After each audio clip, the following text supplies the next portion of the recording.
Blood doesn't wash off marble as easily as you'd think. Evelyn Carter learned that at 4:47 a.m., scrubbing her hands raw in a bathroom that cost more than her old life, while the most dangerous man in Chicago waited downstairs. She wasn't supposed to come back. Victor made that clear when he shoved the photo of her daughter across the table. Emma, 6 years old, terrified, alone. One more job, he'd said. But there are no last jobs. Not with men like him. Not when your child's life is the collateral. If you want to know how far a mother will go to save her daughter, stay with me until the end. Drop a like and comment what city you're watching from. Let's see how far this story travels. The grandfather clock in Adrian Moretti's study ticked like a countdown to execution. Evelyn stood in the doorway, still wearing the black coat she'd thrown on in the pre-dawn cold, her fingers numb despite the mansion's heating system that probably cost more per month than her old apartment's yearly rent. The marble floors gleamed under recessed lighting, every surface in this place designed to remind you that power lived here. Old power. The kind that didn't need to announce itself. Adrian sat behind a desk that looked like it had witnessed a century of Chicago's ugliest secrets. He didn't look up when she entered. Didn't need to. The stillness in his posture said everything. He'd been waiting, and waiting meant he already knew. Close the door. His voice carried no heat. That was worse somehow. Evelyn had learned to read the temperature of a man's anger during 5 years with Victor. The loud ones, the violent ones, you could see them coming. But Adrian Moretti operated in the cold spaces between words, where intention lived naked and unadorned. She pushed the door shut. The click echoed. Where were you? Evelyn's rehearsed answer sat on her tongue like ash. Couldn't sleep, went for a walk, needed air. Lies she'd practiced in the car, in the elevator, in every second between Victor's warehouse and this moment. But Adrian's eyes finally lifted to meet hers, and the words died unspoken. He knew something. Not everything, please, not everything, but enough to make this dangerous. I needed air, she said. Her voice came out steadier than she felt. Small victory. At 4 a.m, in Chicago, in January, Adrian leaned back, fingers steepled beneath his chin. He wore a dress shirt despite the hour, sleeves rolled to his elbows. No tie, top button undone. The casual intimacy of it felt like a weapon. You know what I do to people who lie to me, Evelyn? Her pulse hammered. I'm not lying. You're barely breathing. That's different than not lying. He stood, moved around the desk with the fluid economy of a man comfortable with violence. Not rushed, not theatrical, just capable. You've been in my house for 3 months. Not once have you taken an early morning walk. Not once have you left your room before 7 a.m. You keep schedules like clockwork, breakfast at 8, Emma's homeschooling at 9, lunch at noon. Routine, safety, the behavior of someone who's learned to make herself small. The mention of Emma's name sent ice through Evelyn's chest. She forced herself not to react, but Adrian caught it anyway. He caught everything. So when my security system logs you leaving at 3:14 a.m. and returning at 4:43, I wonder what breaks a routine like that. He stopped 3 feet away, close enough to see the bruise she'd tried to cover with makeup. And what leaves marks? Evelyn's hand moved to her wrist before she could stop it. The bruise circled like a bracelet, purple-black where Victor had grabbed her, squeezed until she'd gasped out the information he wanted. Shipping manifests, container numbers, details that would get people killed, details that would keep Emma alive one more day. I bumped into the bathroom counter, she said, half asleep, clumsy. Adrian's expression didn't change. Show me your wrists. What? Show me. Both of them. Her throat tightened. Mr. Moretti, Adrian, and I'm not asking. Something shifted in his voice. Not anger, but a kind of cold certainty that made refusal impossible. You came into my home 3 months ago, showed up at a charity gala where you had no business being, wearing a dress that didn't fit right and shoes you'd clearly never walked in before. You approached me, made conversation, smiled at my jokes even though I could see you were terrified. He moved closer. Within 2 weeks, you were in my house, hired as Emma's tutor, a child I didn't know I had until 6 months ago when my investigator found her in the system. Daughter of a woman I barely remember from a decade past. And you, Evelyn Carter, showed up like Providence exactly when I needed someone to care for a traumatized 6-year-old. Evelyn's stomach dropped. You think I think someone sent you. I think every smile, every gentle word to Emma, every perfectly calculated gesture of kindness has been a performance. What I don't know, his hand caught her wrist, gentle but immovable, turning it to expose the bruise, is whether you're the snake or just the bait. The world tilted. He thought she was here to hurt him, to hurt Emma. The irony would have been funny if her daughter's life wasn't hanging by a thread somewhere in Victor's ugly network of safe houses and threats. I would never hurt Emma, she whispered. Never. But you'd lie to me. You'd sneak out in the night. You'd come back with fresh bruises and terror in your eyes. Adrian released her wrist. I've built an empire on reading people, Evelyn. You're either the best actress I've ever met or the worst spy. And I can't figure out which. The study's silence pressed down like water.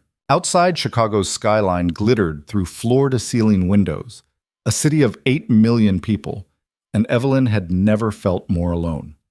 Tell him. The thought came unbidden. Tell him everything.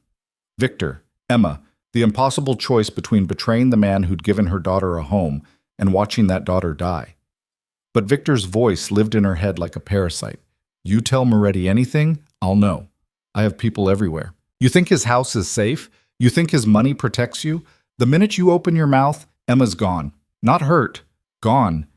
You'll never even find the body. I'm not a spy, she managed. I'm just tired. And yes, I went for a walk, and yes, I'm clumsy sometimes.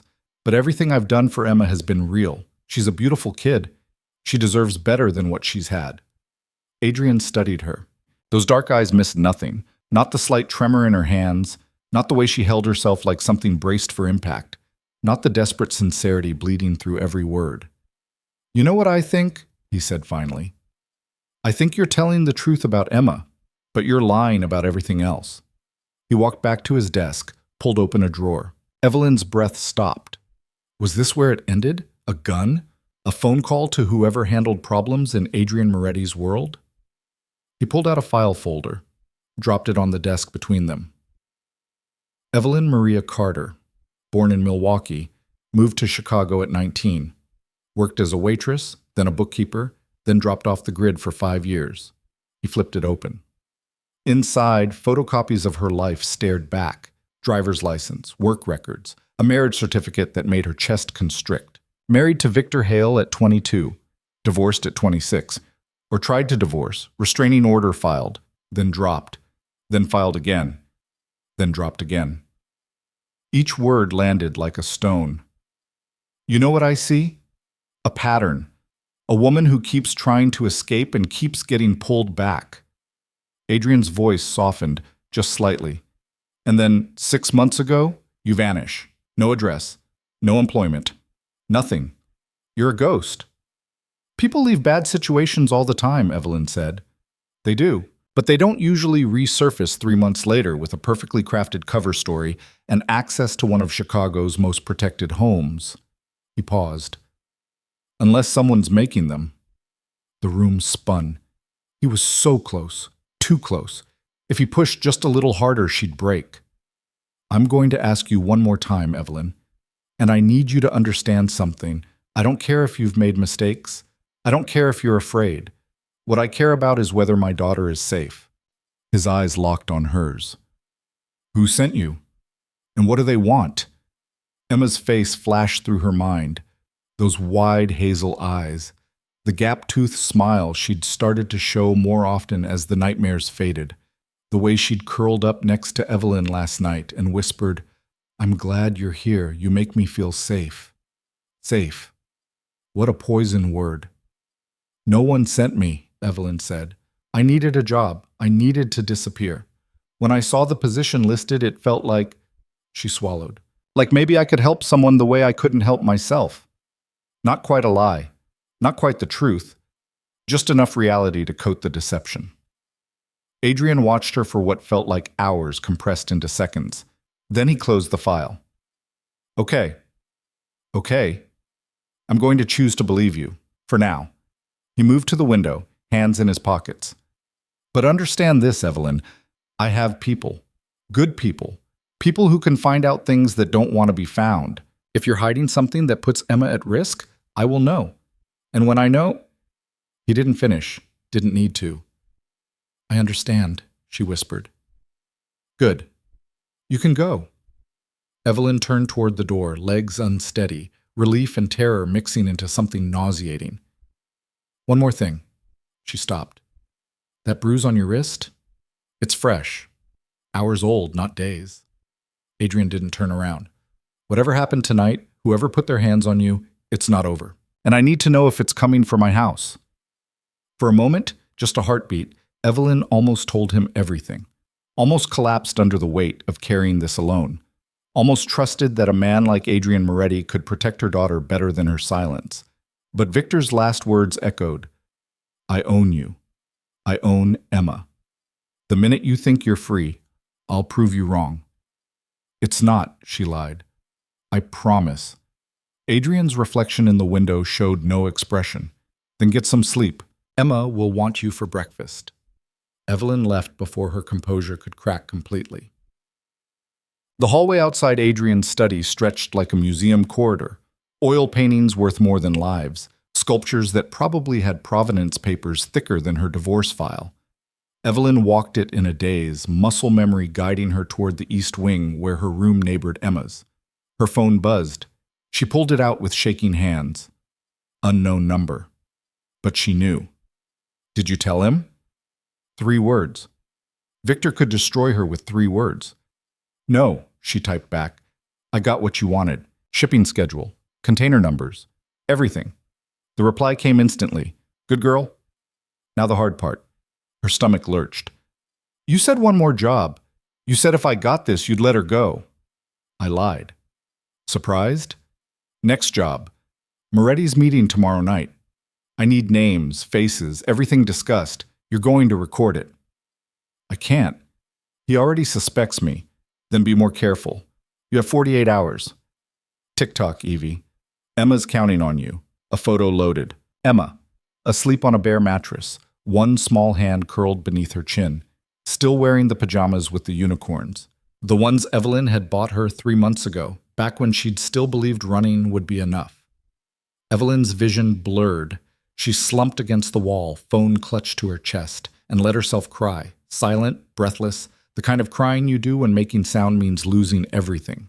She'd escaped Victor once, filed for divorce, got the restraining order. Built a tiny life in a tiny apartment with a job that barely paid rent. For 2 years, she'd been free. Then he'd found her. Not through lawyers or courts. Through Emma.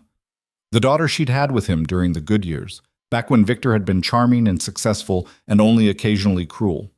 The daughter she'd fought for and won in the custody battle, only to lose when Victor's connections and money overwhelmed her public defender. Supervised visitation, the judge said, every other weekend. Victor wouldn't hurt his own child. Except he did. Not with fists. Victor was smarter than that. He hurt Emma by making her afraid. By whispering things a 6-year-old should never hear. By slowly, methodically teaching her that mommy couldn't protect her.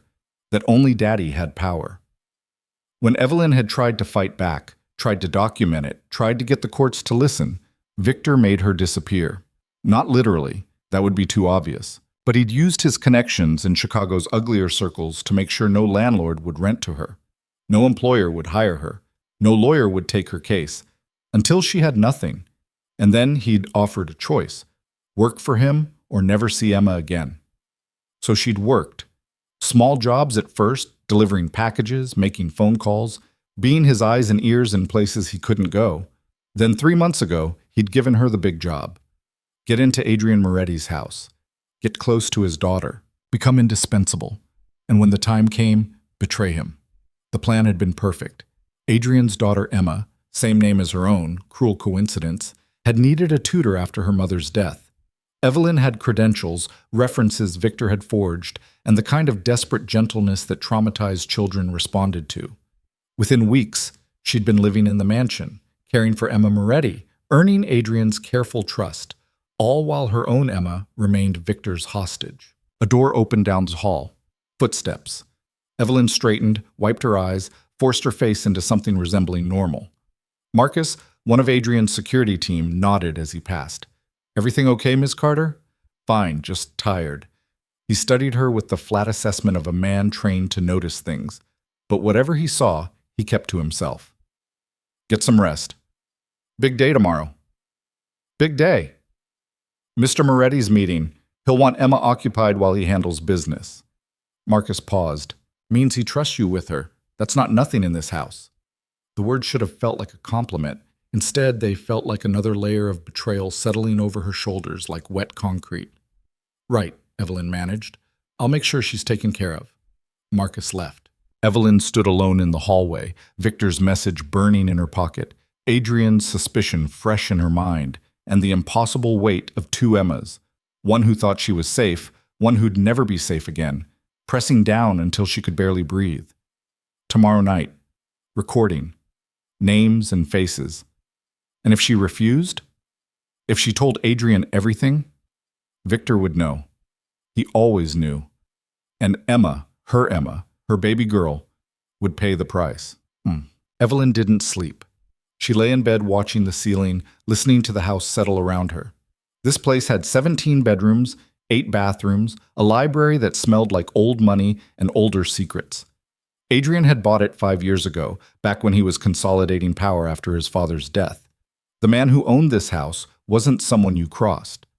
Evelyn had done her research before accepting this nightmare assignment. Adrian Moretti controlled half of Chicago's shipping industry, the legal half.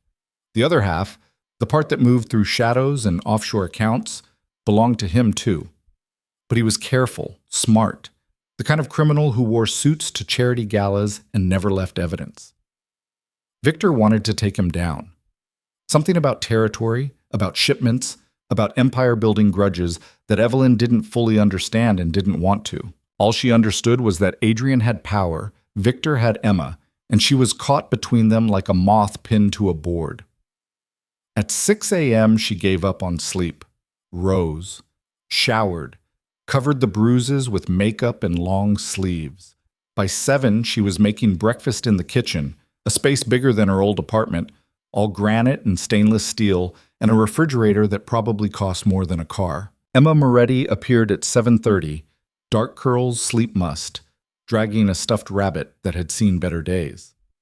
"Morning, sweetheart," Evelyn said, sliding scrambled eggs onto a plate. "Sleep okay?" Emma nodded, climbed into her chair. She didn't talk much. Trauma did that to kids. Her mother had died in a car accident 6 months ago, and she'd been shuffled through the system until Adrian's investigators found her. Now she lived in a mansion with a father she barely knew, surrounded by staff who were kind but paid, except Evelyn. Emma had latched onto Evelyn the way drowning people grab lifelines. Another knife of guilt. "We're doing math this morning," Evelyn said, keeping her voice light. "Then maybe art. I thought we could paint." Emma's eyes brightened. Progress. Small, fragile progress. The kitchen door swung open. Adrian entered, already dressed for the day in a charcoal suit that probably cost what Evelyn used to make in 6 months. He stopped when he saw them. "Morning?" "Morning," Evelyn replied. Emma waved, mouth full of eggs. Adrian poured coffee, black, no sugar, and leaned against the counter. The casual gesture didn't match the sharp assessment in his eyes. He was still watching her, still measuring. "I need to ask a favor," he said. Evelyn's pulse kicked. "What kind of favor?" "I have a meeting tonight. Business. It'll run late." He glanced at Emma. "I'd like you to keep her occupied. Movie night, maybe. Something that keeps her happy and away from—" He paused. "Away from the parts of this house she doesn't need to see. The parts where he conducted business that left bodies in rivers." "Of course," Evelyn said. "We'll have fun. Right, Emma?" Emma nodded enthusiastically. Adrian's expression softened just slightly when he looked at his daughter. Whatever else he was, criminal, killer, empire builder, he loved that little girl. Evelyn could see it in the way his shoulders loosened, the way his voice gentled. "Thank you," he said. Then to Emma, "Be good for Ms. Carter. I'll see you in the morning." He left. The kitchen felt bigger without him in it. Emma finished her eggs. "Is Daddy scary?" The question came out of nowhere, delivered in that flat, curious way kids asked about everything from dinosaurs to death. "Why would you ask that?" Evelyn said carefully. Marcus says Daddy is important, that people are afraid of him. Emma swung her legs under the chair. Are you afraid of him? Yes. No. Not in the way you mean. Your daddy is powerful, Evelyn said. But he loves you very much, and people who love you aren't scary. Emma considered this with the gravity of a child who'd learned too young that love and fear weren't mutually exclusive. Okay, she said finally. Can we paint now? Sure, baby. Let's paint.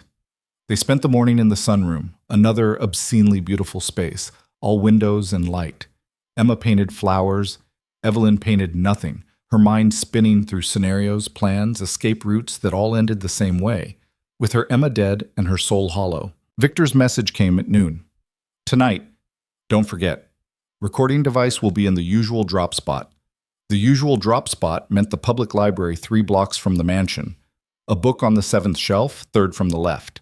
Inside, whatever tools Victor needed her to have. Evelyn deleted the message. Deleted all of them. It didn't matter. Victor kept copies, kept evidence, kept everything he needed to destroy her if she stepped out of line. Miss Carter? She looked up. Emma stood there, paint smeared and curious.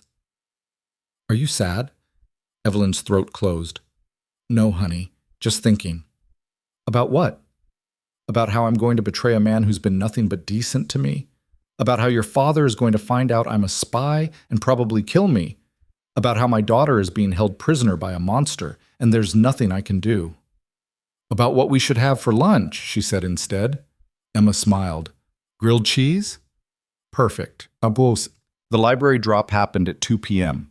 Evelyn took Emma to the children's section, a planned outing, nothing suspicious, while she slipped away to the stacks. The book was there. Inside, a recording device no bigger than a quarter, sophisticated enough to pick up voices through walls. She pocketed it, felt it burn against her hip like a brand.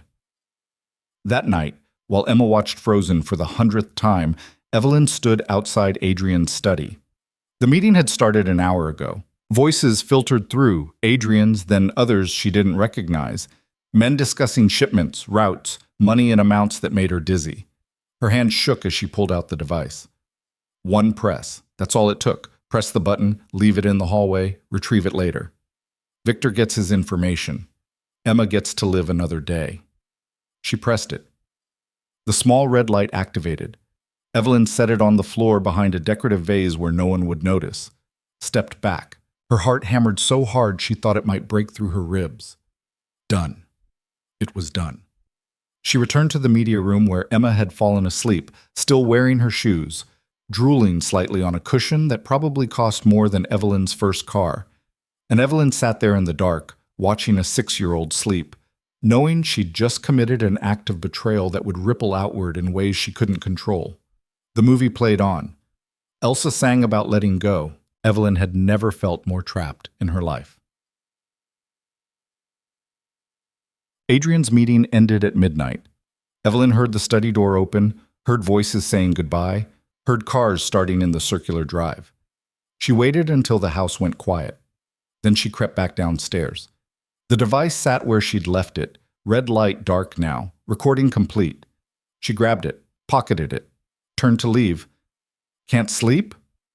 Evelyn spun. Adrian stood in his study doorway, tie loosened, looking exhausted. Emma wanted water. I was just, it's fine. He rubbed his eyes. Long night. Important meeting? The question slipped out before she could stop it. Stupid, suspicious. But Adrian just nodded. They're all important, otherwise I wouldn't waste my time. He studied her. You look like you've seen a ghost. Just tired. Emma wore me out. She's good at that. A small smile. Thank you for taking care of her. I know this isn't normal, this life. It's fine. It's not. But you do it anyway. He paused. That means something. Guilt crashed over her in waves. This man, this dangerous man, was thanking her, trusting her, while she stood there with his secrets recorded and ready to hand over to his enemy. I should go, she managed. Let you rest. Evelyn? She stopped. If you're ever in trouble, real trouble, you can tell me. You know that, right? The kindness in his voice almost broke her. I know, she lied. Good night, Adrian. She walked away before he could see her cry. The next morning, Evelyn delivered the recording device to the library. Same shelf, same book. She didn't wait to see who picked it up, didn't want to know. Victor's message came an hour later. Good work. One more job. Then maybe we talk about Emma. Maybe. The word hollowed her out. She was standing in the kitchen, staring at that message, when Adrian appeared. We need to talk, he said. Evelyn's blood turned to ice. About what? About last night. His expression was unreadable. Someone was in the hallway outside my study during the meeting. Security cameras caught movement. Oh no. Oh no. Marcus thinks it might have been one of the staff, but I wanted to ask you first. Adrian's eyes locked on hers. Did you see anyone, hear anything unusual? This was it, the moment. She could confess, could throw herself on his mercy and hope he'd help rather than hurt. Or she could lie. Again.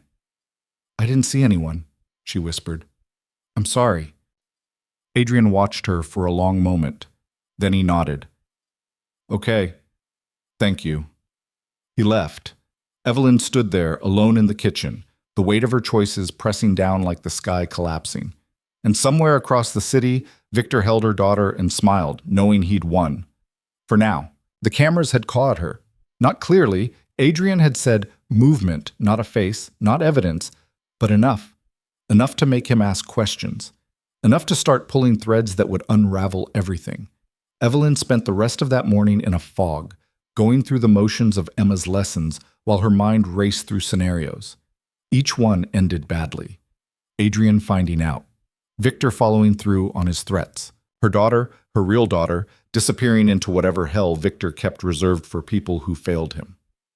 Miss Carter, you're not listening. Emma's voice cut through the spiral. Evelyn blinked, focused. The little girl sat at the dining table, pencil hovering over a math worksheet, expression caught between confused and hurt. I'm sorry, sweetheart. What did you say? I asked if 7 times 8 is 54 or 56. You always know. Emma's lower lip trembled slightly. Are you mad at me? The question punched through Evelyn's chest. No, baby, never. She reached over, squeezed Emma's hand. I'm just having a hard morning, but that's not your fault. It's 56, by the way. Emma wrote down the answer, but the worry didn't leave her face. Kids knew. They always knew when the adults around them were fracturing. Evelyn's phone buzzed. She glanced down, already knowing what she'd see. Victor. Need to see you, tonight, 9 p.m. Usual place. Her stomach dropped.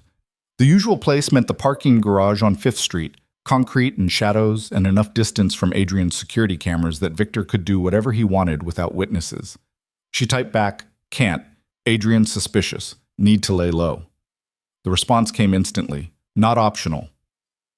9 p.m. or Emma learns what happens to little girls whose mothers don't follow instructions. Evelyn's hands shook.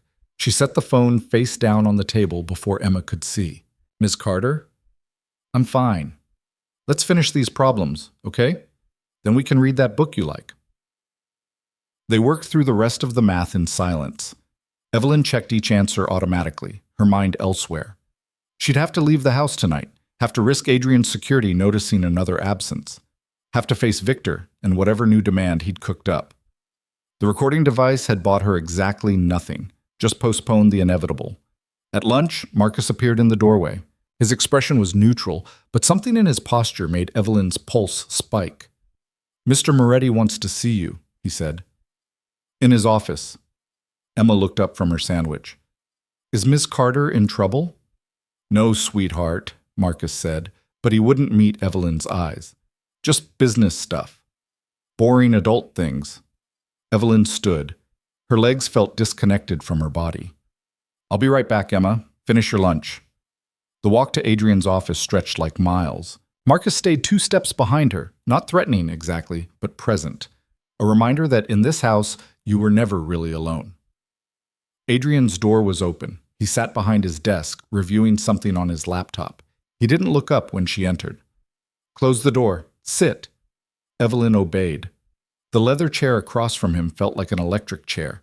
Adrian finished typing, then turned the laptop toward her. On the screen, security footage from the hallway outside his study. Timestamp. Last night, 8:47 p.m. A figure, blurred, indistinct, moved through the frame, stopped near his door, bent down near the decorative vase, then straightened and walked away.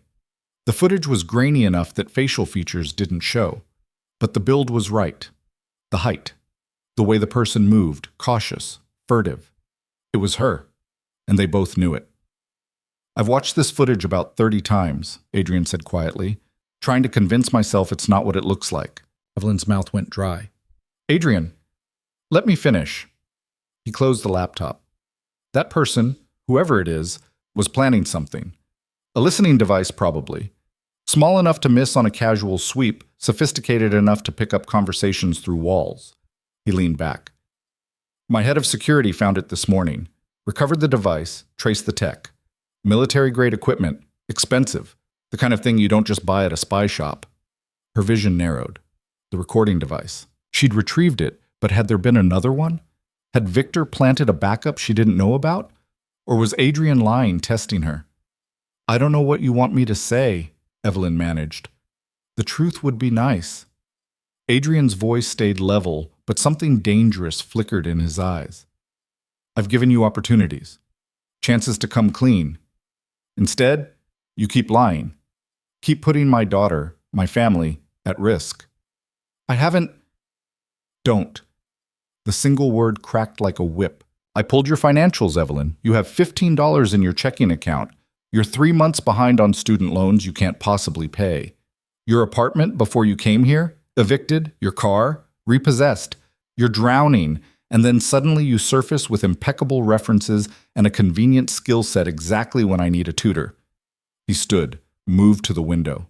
Chicago sprawled below, gray and vast. Someone is paying you. Someone is controlling you. And I need to know who before they use you to hurt people I care about. The truth sat on Evelyn's tongue like poison. She could tell him, could explain Victor, Emma, the impossible choice, could beg for help and hope Adrian's power was greater than Victor's reach. But Victor's words echoed, I have people everywhere. What if one of those people was in this room? What if Marcus, standing outside the door, reported back? What if Adrian himself was the kind of man who'd use a child as leverage?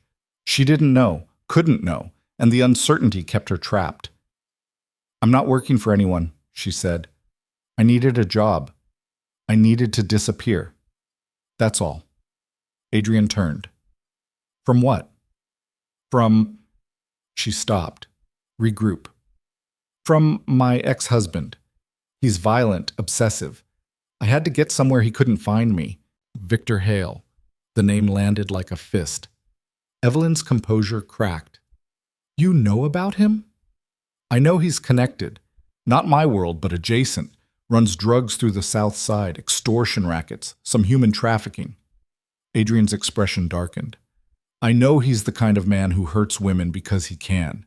And I know you're terrified of him. Relief and terror warred in Evelyn's chest. He knew about Victor. That was good. So here's what I don't understand, Adrian continued. If you're running from him, why would you risk exposing yourself by taking a job in my house? Why not leave Chicago entirely? Why stay in the one city where he has power? Because he has my daughter. Because running means never seeing her again. Because he'll kill her if I don't obey. The answer screamed inside her skull, but she couldn't say it, couldn't risk it. I didn't think he'd find me here, she whispered. I thought, your house seemed safe. Safe, Adrian laughed, bitter. My house is a lot of things. Safe isn't one of them. He moved closer. I'm going to ask you one more time, Evelyn. Is Victor Hale forcing you to spy on me? Yes. Yes, please help me. Please save my daughter. No, she said. Something in Adrian's face shut down. Not anger, colder than that. Disappointment, maybe. Or the grim acceptance that comes from recognizing a lost cause. Okay, he said. Then we're done here. What does that mean? It means I can't trust you, which means you can't stay. He returned to his desk, pulled out a checkbook, started writing. I'll pay you through the end of the month. Give you references if you need them, but I want you out by tomorrow.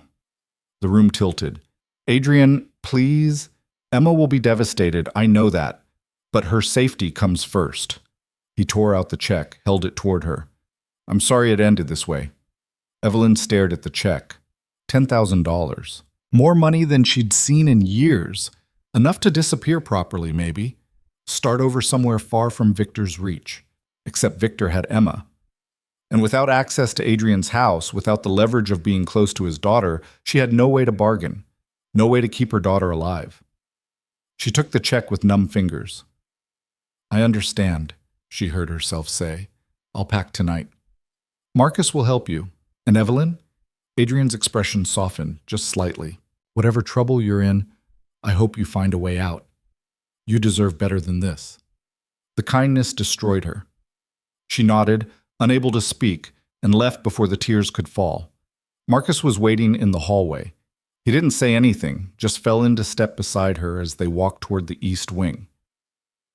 He's not wrong, you know, Marcus said finally. Evelyn wiped her eyes. About what? About you being in trouble. I've worked security for 15 years. I know what fear looks like. He paused outside her room. If you need help, real help, there are people who can provide it. Shelters, programs, ways to disappear that don't involve working for men like Moretti. I'm fine. You're really not. Marcus handed her a business card. Friend of mine. She runs a women's shelter on the north side, specializes in domestic violence cases. No questions asked. No judgment. Just help.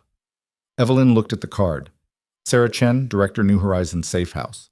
A phone number. An address. Thank you, she whispered. Marcus nodded and left.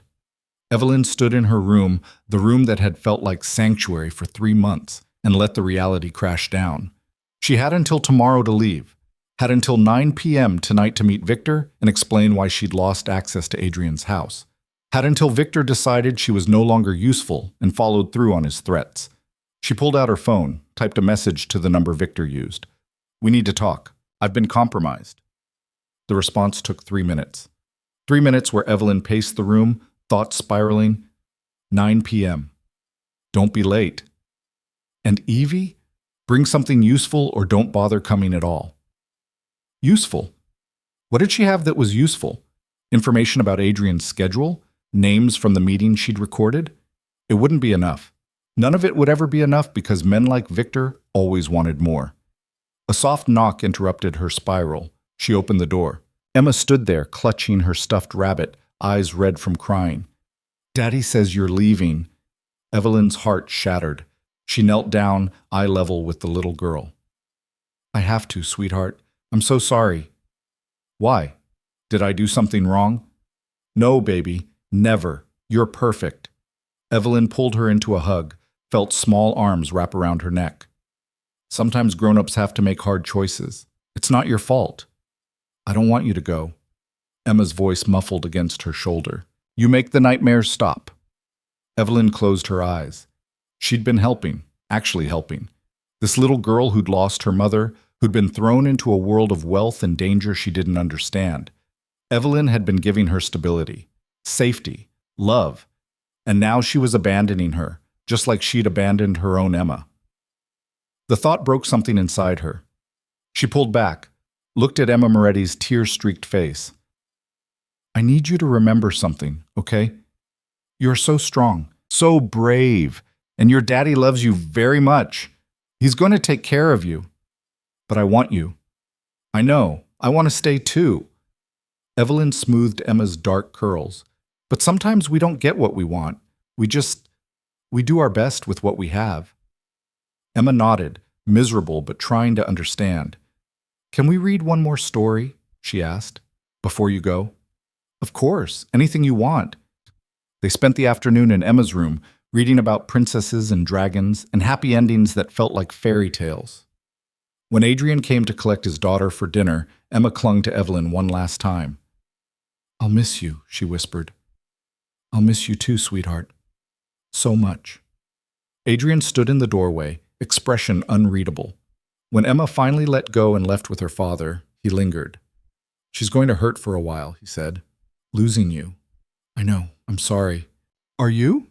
He studied her. Because from where I'm standing, it looks like you're choosing to leave. Choosing whatever, whoever, has their hooks in you over a little girl who needs you. The accusation stung because it was true. Not in the way he thought, but true enough. You don't understand, Evelyn said. Then make me understand. For a moment, she almost did. Almost told him everything. But Victor's threat lived in her bones now, deeper than reason. I can't, she whispered. Adrian nodded slowly. Then I hope whatever you're protecting is worth it. He left. Evelyn packed mechanically. Clothes, toiletries, the few possessions she'd accumulated. It all fit in one suitcase.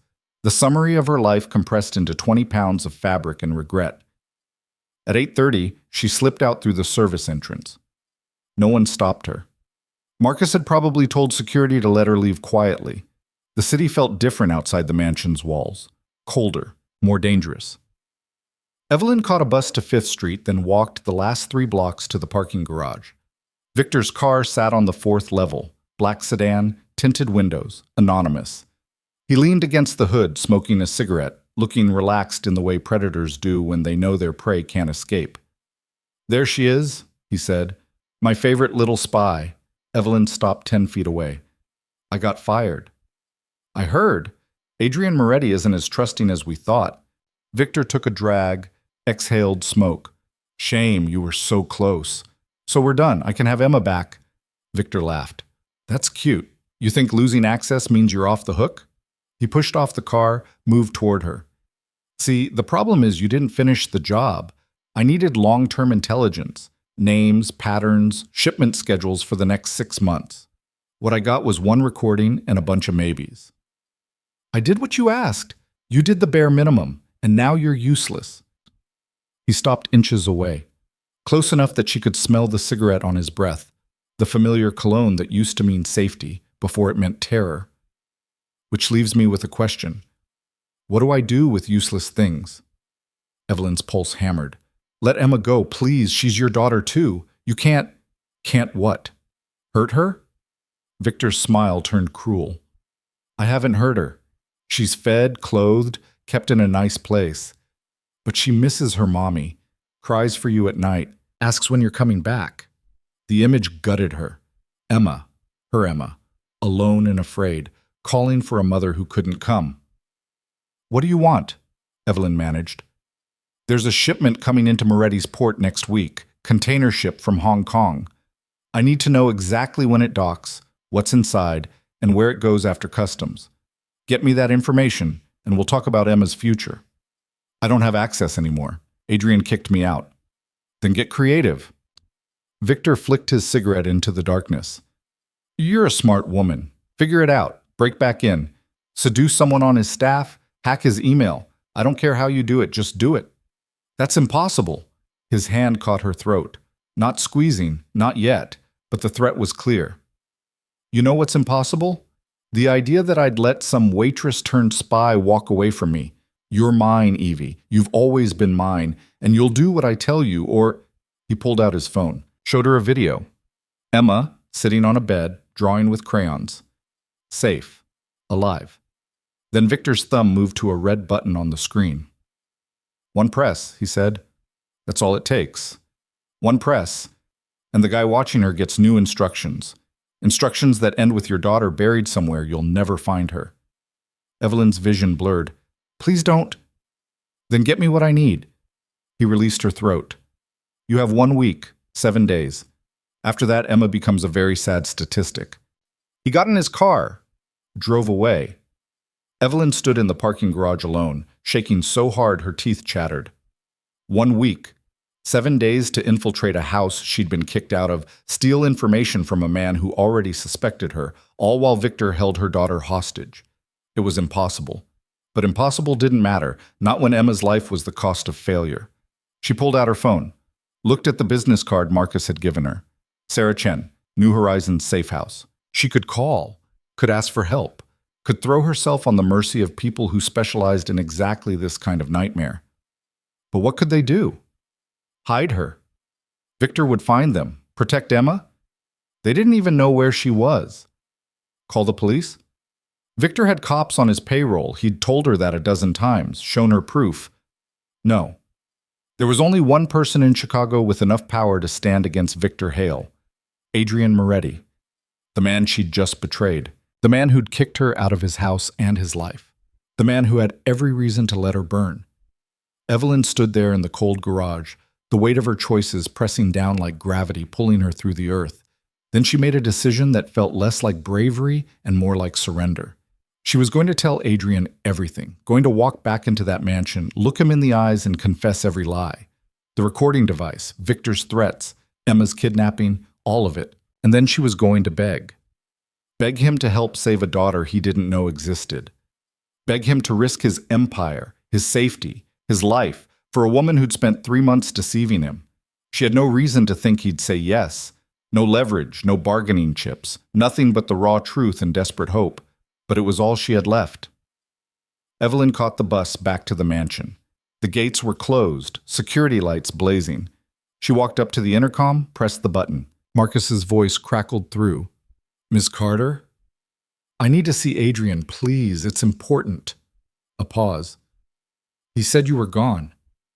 "I know, but Her voice broke. "I need to tell him the truth, all of it. Please, Marcus. I'm not asking for forgiveness. I'm asking for 5 minutes." Another pause. Longer this time. "Wait there." 10 minutes crawled by. Then the gates opened. Marcus appeared walking down the drive, expression wary. "He'll see you, but I'm staying in the room. And if I think for 1 second you're here to hurt him, or Emma, I'm not, I swear." Marcus studied her, then nodded. "Come on." They walked back to the mansion in silence. The house felt different now.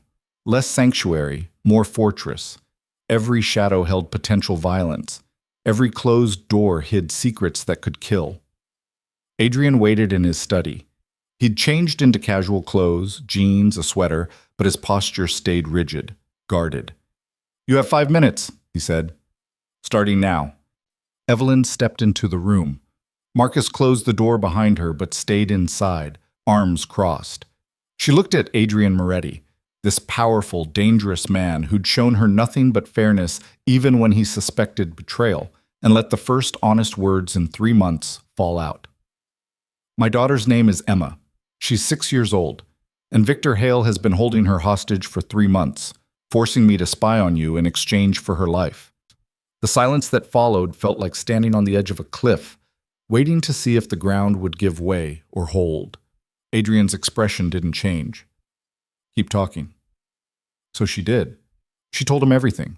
The marriage to Victor, the years of abuse, the custody battle she'd lost, the 2 years of freedom before Victor found her again, the kidnapping, the threats, the recording device, the impossible choice between betraying Adrian and watching her daughter die. By the end, tears streamed down her face. Not pretty crying, the ugly, choking kind that came from a place too deep for dignity. "I know I don't deserve help," she finished. "I know I betrayed you, but she's 6. She's innocent. And if you don't help me, she's going to die.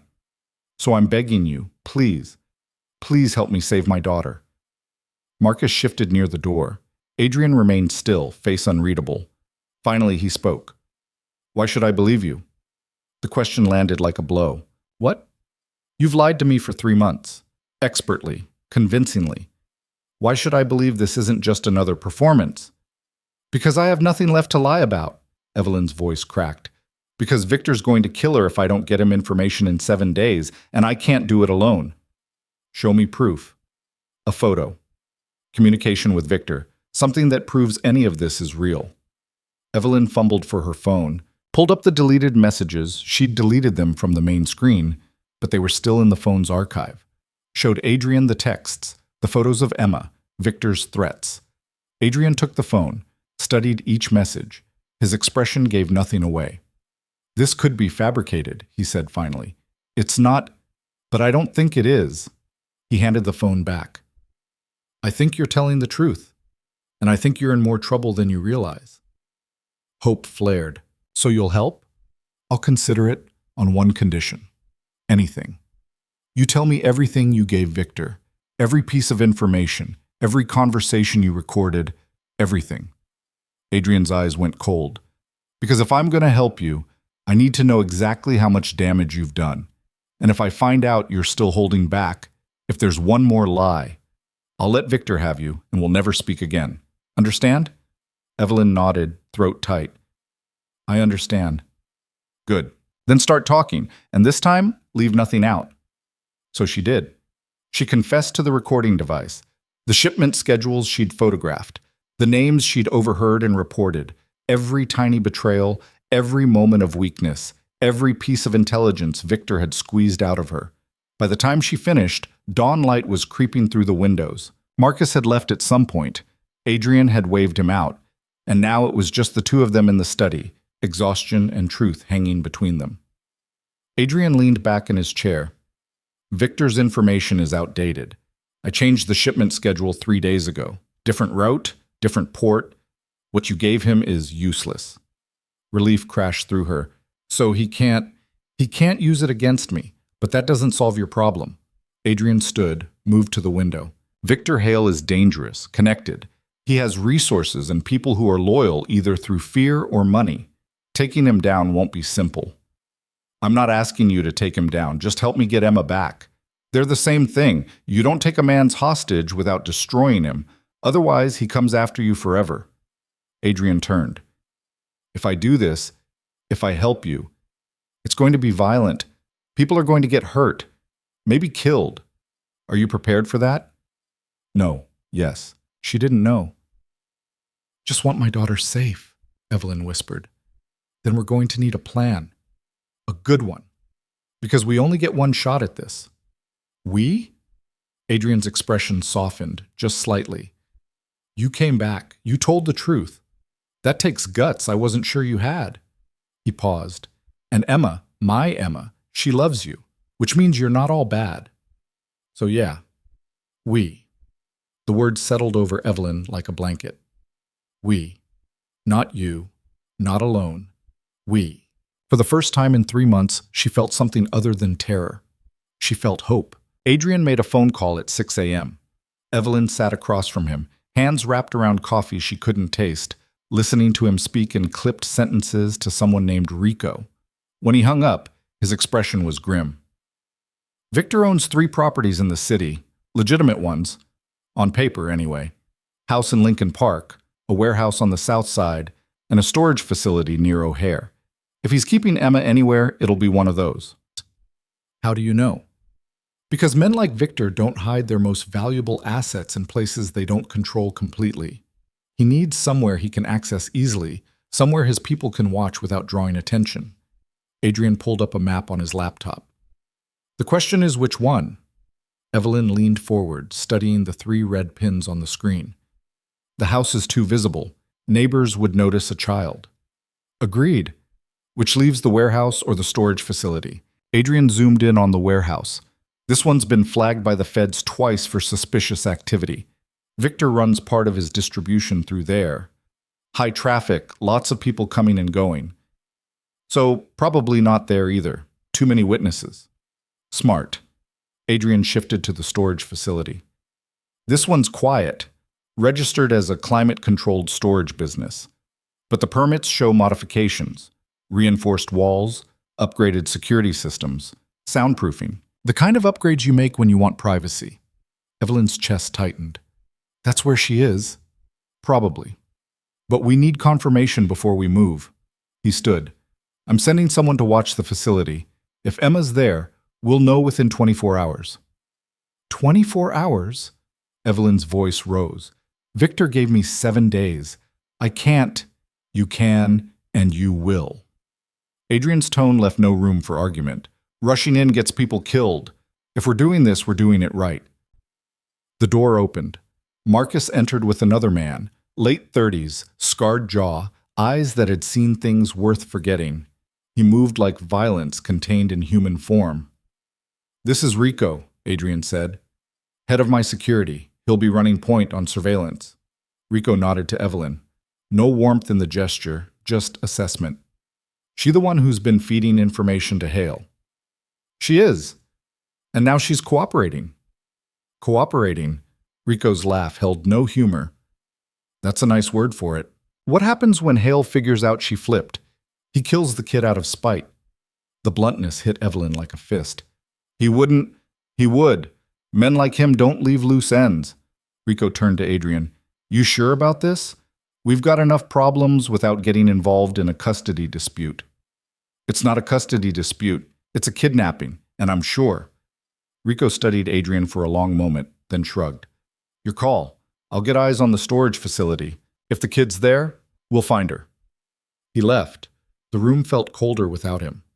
He's right, you know, Evelyn said quietly.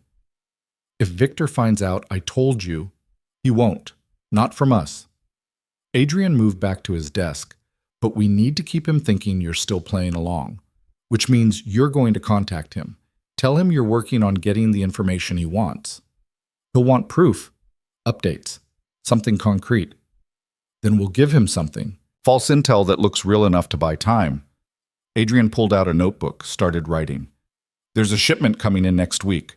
Legitimate cargo, medical supplies, hospital equipment. Nothing illegal, nothing Victor can use. We'll let him think it's something else. Let him waste resources chasing ghosts while we find Emma. The plan made sense, but it required Evelyn to lie again, to walk back into the performance that had been eating her alive for months. I don't know if I can, she admitted. Every time I talk to him, I feel like I'm drowning. Then don't think about it as lying. Think about it as protecting your daughter. Adrian's expression softened. You've been doing this alone for 3 months. You don't have to anymore.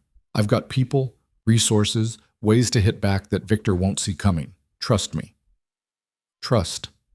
The word felt foreign. But sitting here in Adrian's study, watching dawn light spill across Chicago, Evelyn realized she didn't have a choice.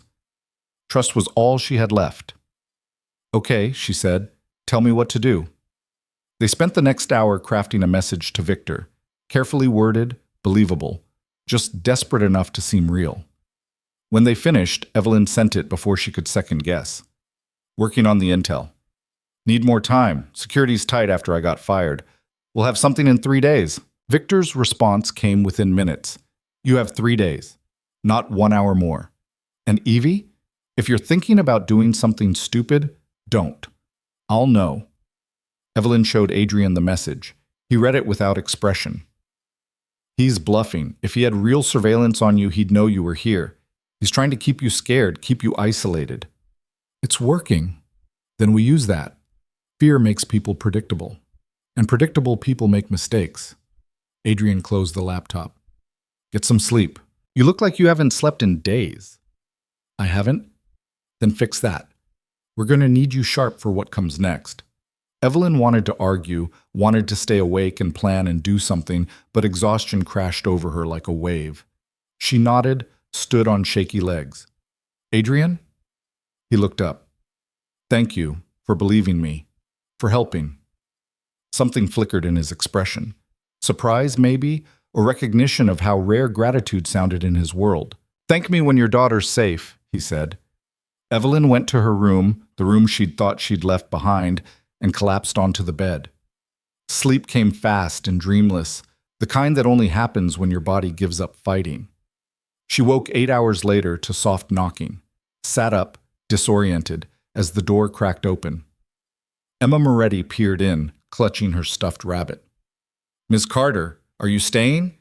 The hope in her voice broke something in Evelyn's chest. She'd been so focused on her own Emma that she'd almost forgotten this little girl who'd attached herself like a lifeline. For a little while, Evelyn said. Come here, sweetheart. Emma climbed onto the bed, curled against Evelyn's side. Daddy said you had to leave because of grown-up problems, but you came back. I did. Does that mean the problems are fixed? No, not even close. But kids needed simple answers. We're working on it, Evelyn said. How are you doing? I know yesterday was hard. Emma shrugged, the universal gesture of children pretending to be fine. Marcus read me a story. It was okay, but I like when you read better. Yeah, why's that? You do the voices, and you don't get bored in the middle. Emma looked up, eyes serious. Are you going to leave again? The question cut deep. Evelyn thought about her own Emma, wherever she was. Thought about the promise she'd made to always come back, a promise Victor had turned into a weapon. "I'm going to try very hard to stay," she said carefully. "But sometimes things happen that we can't control. If I do have to leave, it won't be because I want to, okay?" Emma nodded, satisfied with the non-answer in the way only children could be. They sat together in comfortable silence until Adrian appeared in the doorway. "Emma, go wash up for lunch. Ms. Carter and I need to talk." Emma hugged Evelyn once more, then scampered off. Adrian waited until her footsteps faded before speaking. "Rico called. He's got eyes on the storage facility. There's activity, people coming and going, but no sign of your daughter yet." "How long until we know for sure?" "Another day, maybe 2. These things take time." Evelyn's frustration bubbled up. "We don't have time. Every second she's with Victor." "I know." Adrian's voice stayed calm. "But charging in blind gets everyone killed, including Emma. So we wait, we watch, and when we know exactly where she is and how many people are guarding her, then we move." The logic was sound, but logic didn't help when your daughter was in danger. "What do I do in the meantime?" Evelyn asked. "You keep Emma occupied, you act normal, and when Victor contacts you, you keep him thinking everything's going according to plan." Adrian paused. "Can you do that?" "I don't know. Maybe. Maybe isn't good enough. I need to know you won't break, because if you fall apart, if you give Victor any reason to think something's wrong, he'll move your daughter, and we'll lose our chance." The weight of it settled over Evelyn like concrete. Everything depended on her holding it together, on playing the role she'd been playing for months, only now with the knowledge that failure meant losing Emma forever. "I can do it," she said. "You sure?" "No, but I'll do it anyway." Adrian nodded. "That's all I need to hear." The next 2 days crawled past like years. Evelyn fell back into routine with Emma Moretti. Lessons in the morning, lunch together, reading in the afternoon. The little girl seemed happier having her back, chattering about her drawings and the book she'd started and how Marcus had promised to teach her chess. Normal.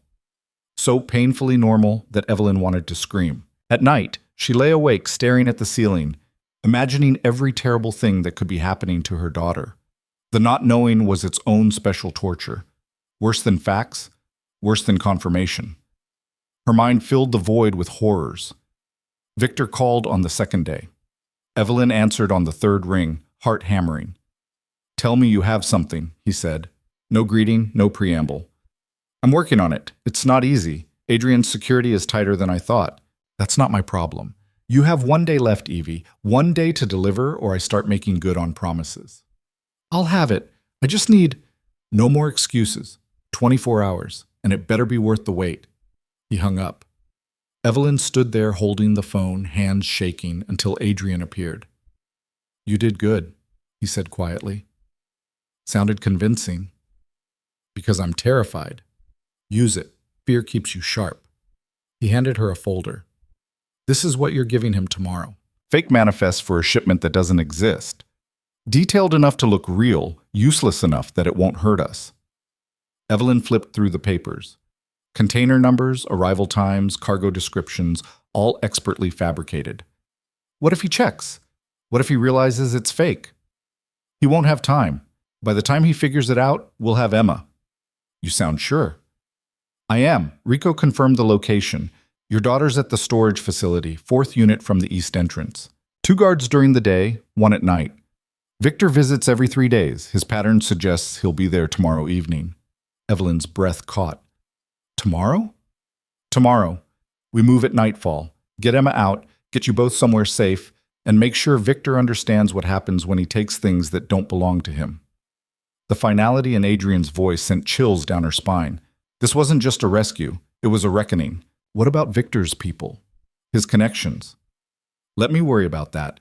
Your job is to deliver the fake intel, keep him distracted, and be ready to move when I give the word." "Ready how?" Adrian met her eyes. "Ready to see things you can't unsee. Ready to accept that getting your daughter back might mean watching people get hurt, maybe killed. Can you live with that?" Evelyn thought about Emma's face, about 3 months of separation, about the nightmares her little girl must be having. "Yes," she said, "I can live with that." "Good. Then tomorrow night, We end this. The next day passed in a blur. Evelyn went through the motions, breakfast with Emma, lessons, lunch, while her mind counted down hours. At 2 p.m., she met Victor at a coffee shop downtown. Public. Safe. The kind of place where violence stayed theoretical. She slid the folder across the table. Victor opened it, scanned the contents, expression unreadable. This is it? This is what took you 3 days? It's everything on the next shipment. Timing, cargo, routing, everything you asked for. Victor studied the manifest. Evelyn held her breath, waiting for him to call the bluff, to see through the carefully constructed lies. Instead, he smiled. Good girl, see? You can follow instructions when you're properly motivated. The condescension made her skin crawl. Can I see Emma now? I promised we'd talk. And we are talking. Victor leaned back. Here's how this works. You keep feeding me information. I keep Emma safe and comfortable. Everyone wins. That wasn't the deal. You said one job I say a lot of things. Doesn't make them true.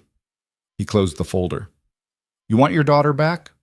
Earn her. Keep working. Keep producing. And maybe, when I'm satisfied, we'll discuss reunification. Rage burned through Evelyn's fear. You're lying. You're never going to let her go. Probably not. But what are you going to do about it? Victor's smile turned cruel. You can't go to the cops. I own half of them. Can't run. I'll find you. Can't fight back. I'm bigger, stronger, and meaner than you'll ever be. You're trapped, Evie. And the sooner you accept that, the easier this gets. He stood. I'll be in touch when I need the next delivery. And Evie? Don't do anything stupid. Emma's counting on you to be smart.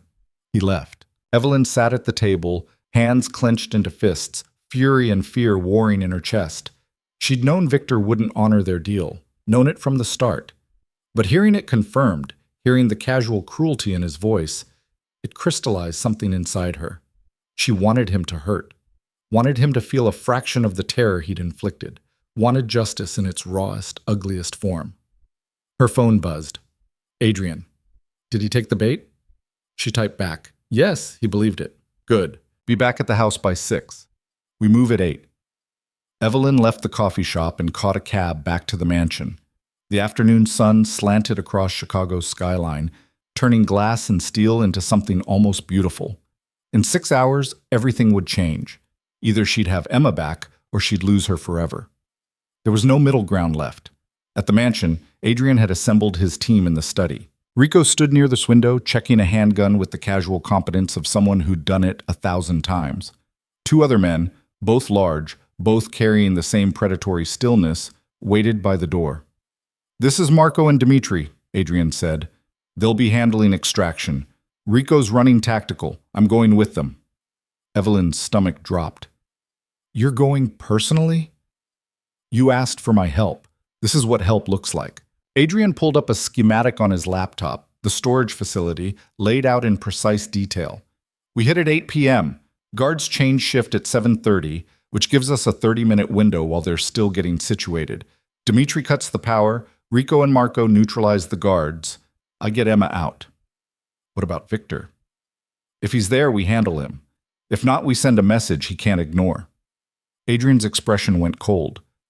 Either way, after tonight, he won't touch you or Emma again. Rico cleared his throat. And if things go wrong, if there are more guards than we planned for, then we adapt. But we don't leave without the girl. Adrian looked at Evelyn. You're staying here. With Emma. My Emma. Keep her distracted. Don't let her see any of this. I want to come. No. She's my daughter. Which is exactly why you're staying here. Adrian's voice softened. If something goes wrong, if this turns bad, someone needs to be here to take care of Emma. Both of them. You're that someone. Understand? Evelyn wanted to argue, wanted to be there when they found her daughter, but the logic was sound. If this went wrong, if everyone walking into that warehouse ended up dead, Emma Moretti would need someone. Okay, she whispered. I'll stay. Good. Adrian checked his watch. We leave in 2 hours. Rico, run the team through positions one more time. Marco, Dimitri, check your gear. I want 0 surprises. The men dispersed. Adrian lingered, studying Evelyn with an expression she couldn't quite read. You're sure about this? He asked. Once we move, there's no going back. Victor will know you betrayed him. He'll come after you with everything he has. Let him come. I'm done being afraid. Fear's not always bad. Keeps you alive sometimes. Adrian paused. But I get it. When someone takes your kid, fear turns into something else. Something useful. What's that? Fury, the kind that burns clean. Bez, he headed for the door. Get some rest. Tonight's going to be long. Evelyn couldn't rest. She paced her room, watching the clock tick toward 8. At 7, she went to check on Emma Moretti. The little girl was reading in bed, already in her pajamas. Can you read to me? Emma asked. Just one chapter? Evelyn sat on the edge of the bed, opened the book, some fantasy story about dragons and brave knights. Started reading, voice steady even as her mind screamed with tension. She was halfway through chapter 3 when she heard it. Cars starting, doors closing. The subtle shift of the house as Adrian's team left. They were gone. Emma didn't notice, too absorbed in the story. Evelyn kept reading until the little girl's eyes drooped, until sleep finally claimed her. Then she tucked the covers around her, kissed her forehead, and whispered, "Please let this work." Downstairs, the mansion felt cavernous. Evelyn wandered to Adrian's study, drawn by some instinct she didn't fully understand. His desk sat neat and organized, papers in careful stacks. On the corner, a photo. Adrian and Emma, taken recently, both smiling at something off camera. A family. Broken and strange, but a family. Evelyn's phone buzzed. Unknown number. Her pulse spiked. Had something gone wrong already? She opened the message. A photo loaded. Emma, her Emma, sitting on a bed, looking directly at the camera. Alive. Scared, but alive. Then text. Change of plans. Found something interesting in Moretti's intel. We need to talk. Come to the warehouse. Alone. 1 hour or I hurt her. Don't test me. Evelyn's vision tunneled. Victor knew. Somehow he'd figured out the intel was fake, or he'd gotten suspicious, or... It didn't matter. He had Emma and he was giving her 1 hour. But Adrian's team was already in motion, already heading to the storage facility. If she tried to contact them, she might spook Victor. Might make him do something rash. She stared at the message, mind racing through impossible choices. Go to the warehouse alone and face Victor. Probably die. Probably get Emma killed in the process. Or wait. Trust Adrian's plan. Hope they got to Emma before Victor followed through on his threat. Neither option was good. Both could end in blood. Evelyn looked at the photo of Adrian and his daughter. Thought about the trust he'd placed in her. The resources he'd committed. The risk he was taking. Then she thought about her Emma. 6 years old, terrified. Calling for a mother who might not come. She grabbed her coat and headed for the door. Evelyn made it halfway to the front door before reality caught up with her. She stopped in the marble foyer, hand on the doorknob, breath coming in ragged gasps. Going to that warehouse was exactly what Victor wanted, exactly what he'd designed this moment to accomplish. He'd lure her in, use her as leverage against Adrian's team, or just kill her and Emma both because he could. Because men like Victor didn't negotiate in good faith, but staying meant trusting a plan she wasn't part of, trusting people she barely knew. Trusting that Adrian's team would reach the storage facility, find Emma, and extract her before Victor realized the intel was fake and decided to cut his losses. Too many variables, too much faith required. Her phone buzzed again. Another photo. Emma, closer this time, tears on her cheeks. A hand, Victor's hand, gripping her shoulder. The message, 50 minutes, clock's ticking. Evelyn's vision blurred. She yanked open the door, stepped out into the night air, then stopped again. A car sat in the circular drive. Marcus leaned against it, arms crossed. Going somewhere? He asked. No, just needed air. Marcus pushed off the car, walked toward her. You're a terrible liar when you're panicking. What happened? Nothing. I'm fine. Ms. Carter, his voice gentled. I've been doing security for 15 years. I know what someone looks like when they're about to do something stupid. Talk to me. The concern in his voice cracked something open. Evelyn's composure shattered. Victor knows he contacted me. He wants me at the warehouse in an hour, or he'll hurt Emma. I have to go. I have to. You have to calm down and think.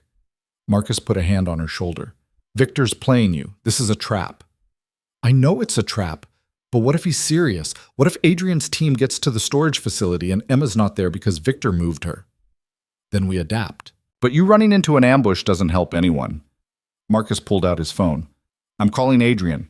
No, if Victor finds out I told anyone, he won't. But Adrian needs to know the situation changed. Marcus was already dialing. The call connected after 2 rings. We've got a problem. Evelyn couldn't hear Adrian's response, but Marcus explained quickly. The message, the photos, Victor's ultimatum.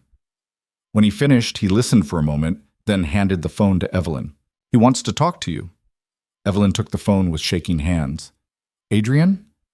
Tell me exactly what the message said. Word for word. She repeated it, voice breaking on the timeline. When she finished, silence stretched. It's a bluff, Adrian said finally. Victor doesn't know where you are right now. He's fishing. If he knew you'd contacted me, if he knew we were moving tonight, he'd have already relocated Emma, but he hasn't. Which means he's still operating on the assumption that you're playing along. How can you be sure? Because I've dealt with men like Victor my entire life. They're predictable. When they know they're beaten, they run. When they think they're winning, they gloat. This? Adrian's voice hardened. This is gloating. He thinks he's got you trapped. Thinks you'll come running because that's what you've always done. But the photo, Emma was crying. Kids cry. Doesn't mean Victor hurt her. More likely, he showed her the camera, told her to look sad. Cheap manipulation. A pause. Listen to me, Evelyn. You go to that warehouse, you're dead. Maybe Emma too. The only chance is sticking to the plan. We're 15 minutes out from the storage facility. We get Emma, we get out, and Victor's power over you ends. Can you trust me for 15 more minutes? Every instinct screamed at her to move, to act, to do something. But Adrian's logic cut through the panic like a blade. Okay, she whispered. 15 minutes. Marcus will stay with you. If anything changes, he'll call. But Evelyn, don't contact Victor. Don't respond to his messages. Let him think you're scared and complying. Let him think he won. The call ended. Evelyn handed the phone back to Marcus, legs unsteady. Come on, Marcus said. Let's get you inside before you freeze. They walked back into the mansion. The foyer felt different now, less like sanctuary, more like a cage. Evelyn's phone buzzed repeatedly. More messages from Victor. She forced herself not to look. Marcus guided her to the kitchen, put on coffee. The mundane normalcy of it felt absurd. How do you do this? Evelyn asked. How do you wait while other people are in danger? Practice. And knowing that rushing in usually makes things worse. Marcus poured 2 cups, slid one across to her. Adrian's good at what he does. Rico too. If your daughter's where we think she is, they'll get her out.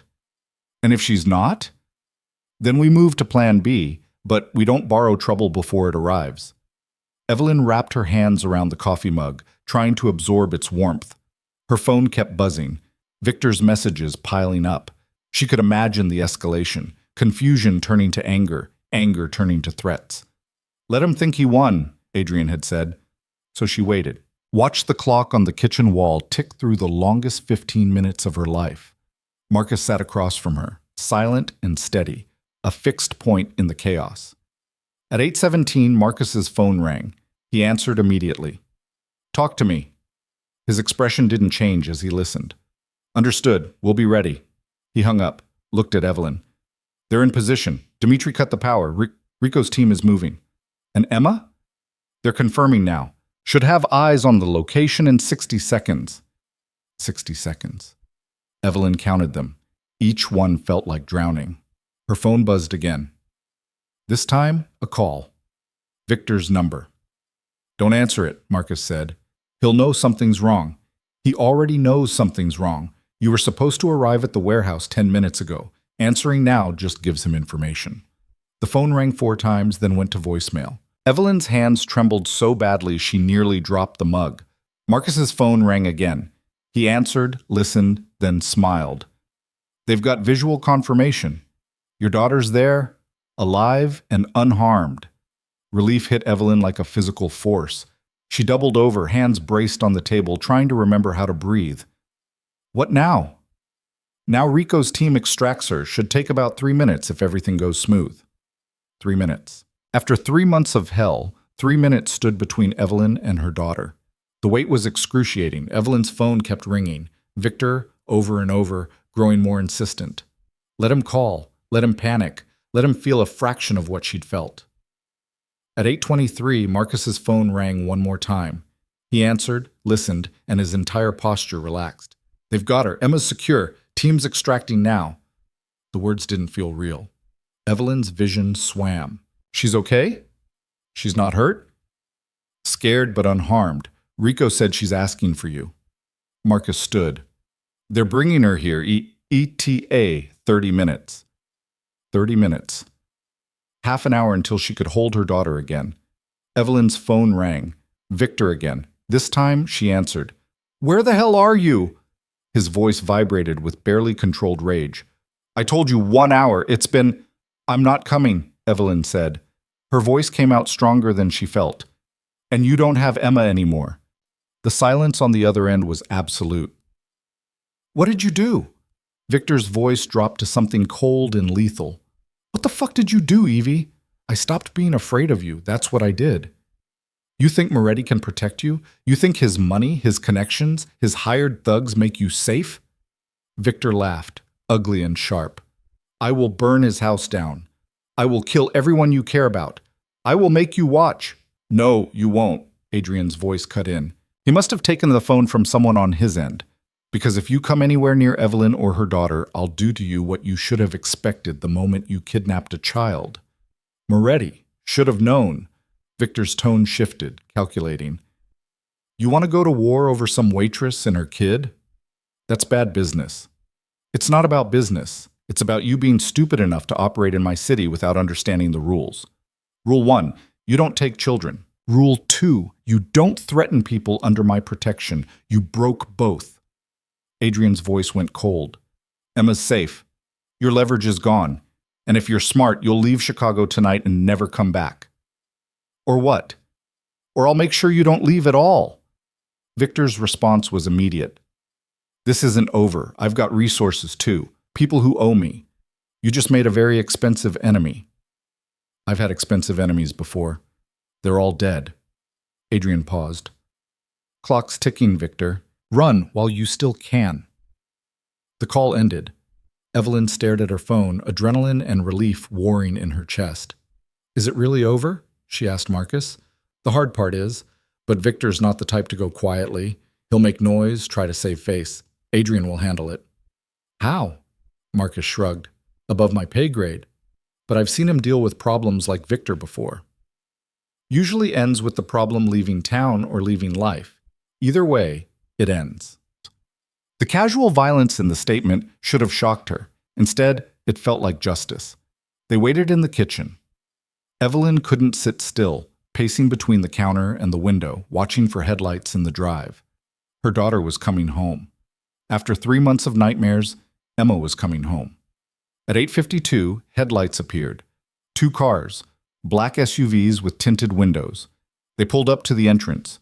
Doors opened. Evelyn ran. Through the kitchen, through the hallway, out the front door into the cold night air. She barely registered Adrian stepping out of the first vehicle. Barely saw Rico and his team securing the perimeter. All she saw was Emma. Her daughter stood beside the second SUV, wrapped in a blanket too big for her small frame, hair tangled, face pale. When she saw Evelyn, her expression crumpled. Mama? The word broke Evelyn. She sprinted down the steps, dropped to her knees, and caught Emma as the little girl ran into her arms. They collided hard enough to hurt. Evelyn didn't care. She held her daughter, felt the solid reality of her, and sobbed. I've got you, she whispered. I've got you, baby. You're safe. You're safe. Emma clung to her, crying in great hiccuping gasps. I was scared. He said you weren't coming. He said, I know, but I'm here now, and no one's ever taking you away from me again. I promise. They stayed like that, kneeling on the gravel drive, wrapped around each other, crying, until the cold became unbearable. Adrian appeared beside them.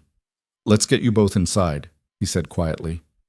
Evelyn stood, lifting Emma despite the 6-year-old being too big to carry comfortably. Emma buried her face in Evelyn's neck, small hands fisted in her coat. Inside, the mansion's warmth enveloped them. Marcus had prepared hot chocolate, laid out blankets in the living room. Evelyn settled onto the couch with Emma in her lap, refusing to let go even for a second. Adrian dismissed his team quietly. Rico nodded once to Evelyn, acknowledgement, maybe respect, before leaving. Soon it was just Evelyn, Emma, Adrian, and Marcus in the vast living room. "Was anyone hurt?" Evelyn asked. "One guard got mouthy. Rico handled it. Nothing permanent." Adrian sat in the chair across from her. "The facility was exactly where we thought. 2 guards outside, 1 inside. Victor wasn't there, probably at the warehouse waiting for you." "What about the guards? They're alive, zip-tied and locked in a storage unit with their phones out of reach. Someone will find them eventually." Adrian's expression stayed neutral. "Victor will know we have Emma by now.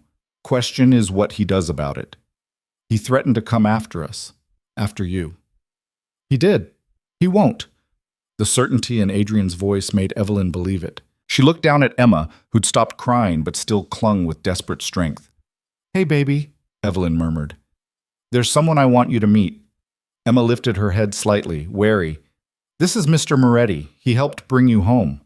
Emma studied Adrian with the serious assessment only children could pull off. "You have a big house." Despite everything, Adrian smiled. "I do. And there's someone here who's going to be very happy to meet you."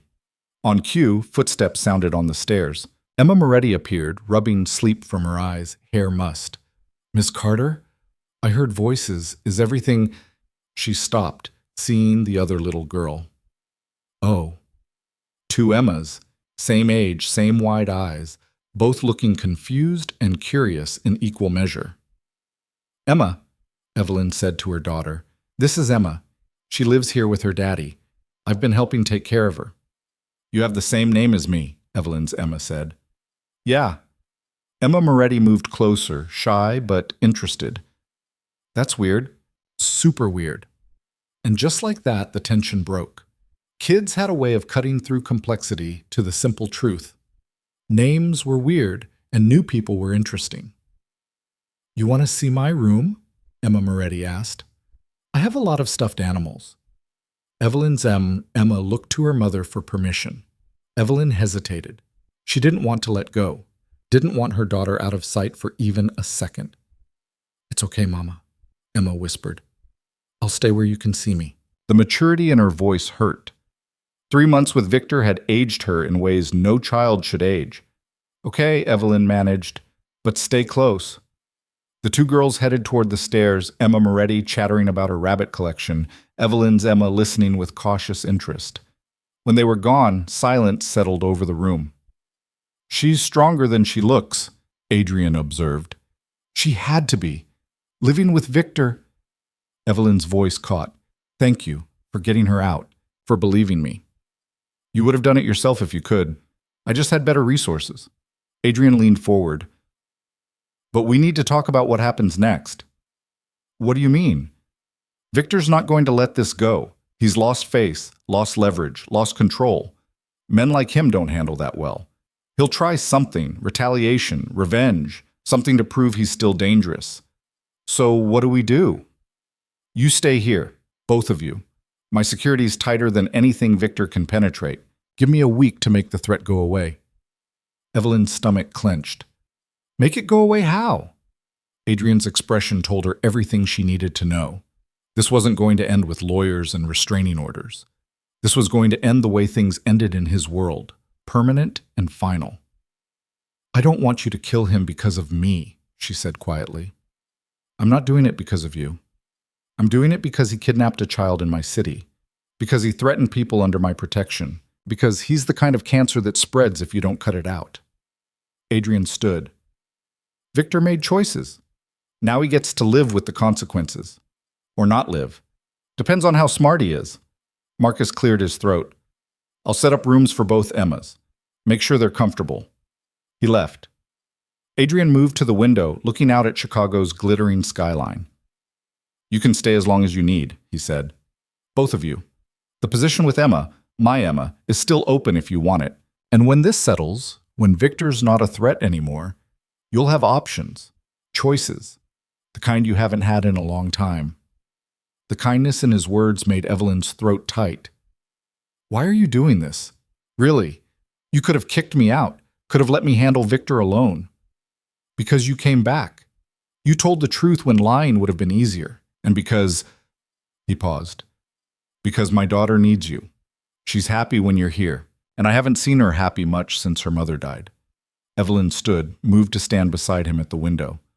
I don't know how to repay you. Take care of Emma, both Emmas. That's payment enough. Adrian glanced at her. And maybe stop beating yourself up for doing what you had to do. Survival isn't pretty, but it's honest.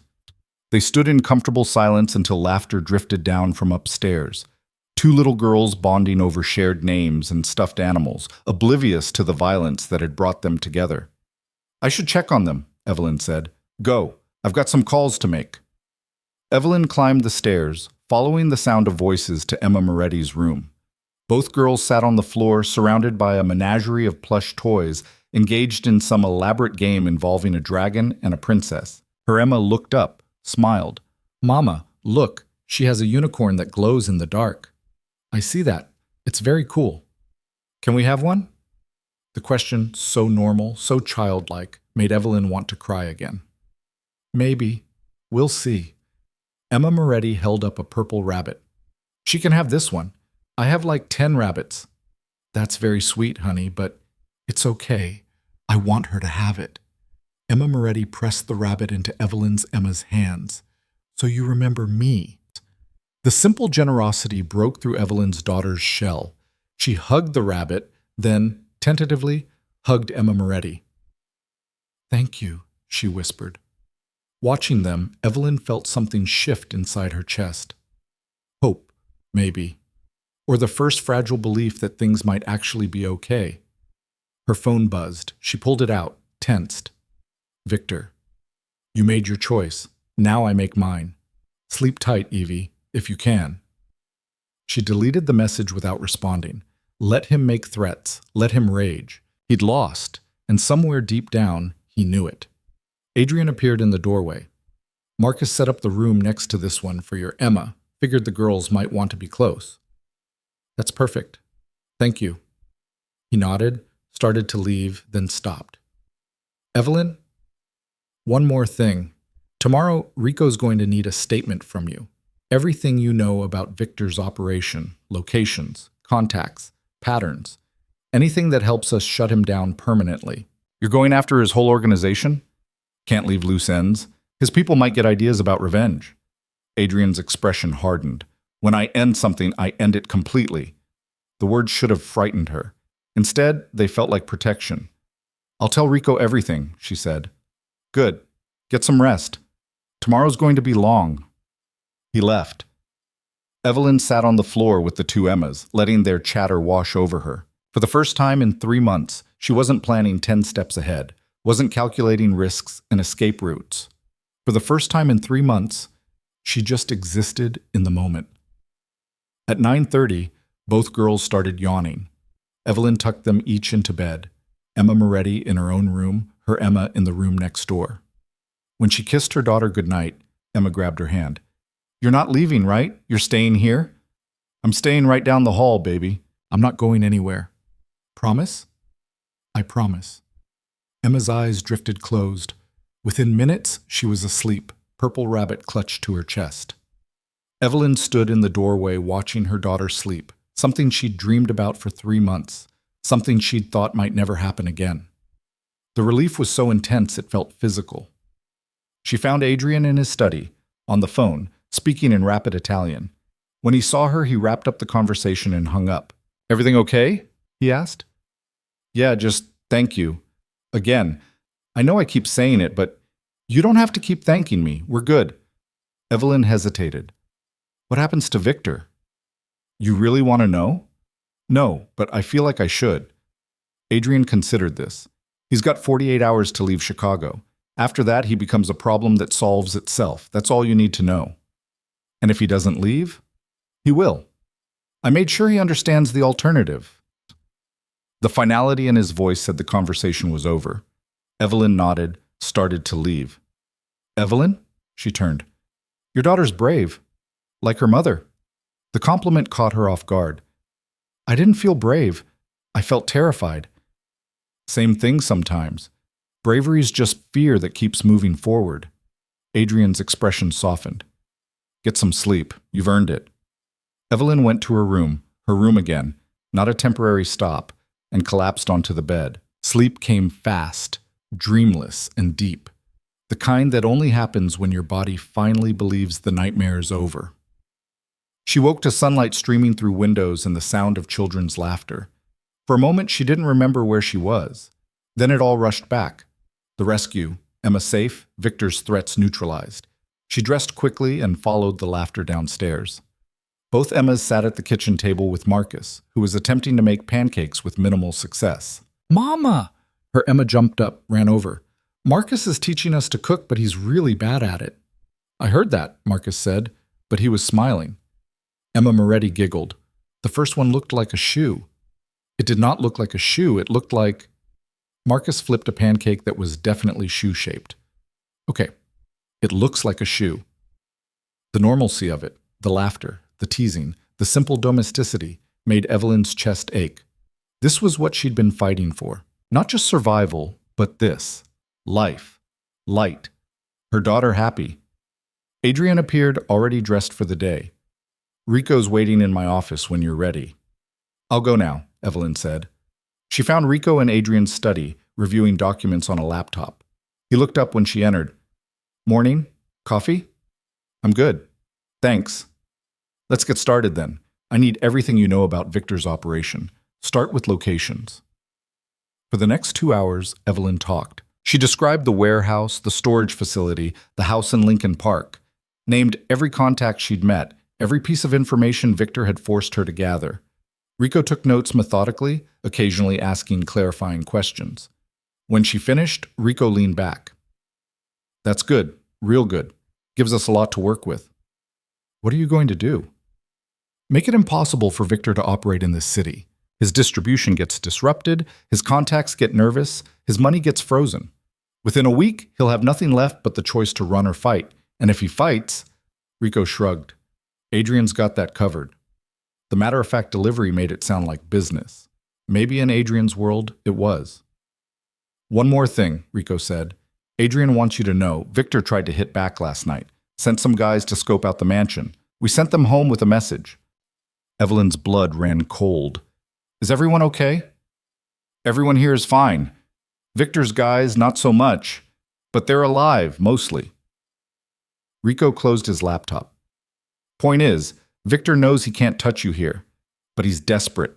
Desperate people do stupid things. So for the next week, you and Emma stay on the property. Don't leave. Don't take chances. Understand? Understood. She left the study feeling like she'd crossed some invisible line. She'd given Rico everything, handed over Victor's entire operation. In doing so, she'd become part of whatever Adrian was planning. Complicit, maybe? Or just willing to do whatever it took to keep Emma safe. The moral calculus didn't bother her as much as it probably should have.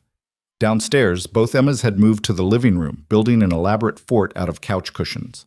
Marcus supervised with the patience of someone who'd done this before. Can we watch a movie? Emma Moretti asked. If it's okay with Ms. Carter, Marcus said. Both girls looked at Evelyn with identical pleading expressions.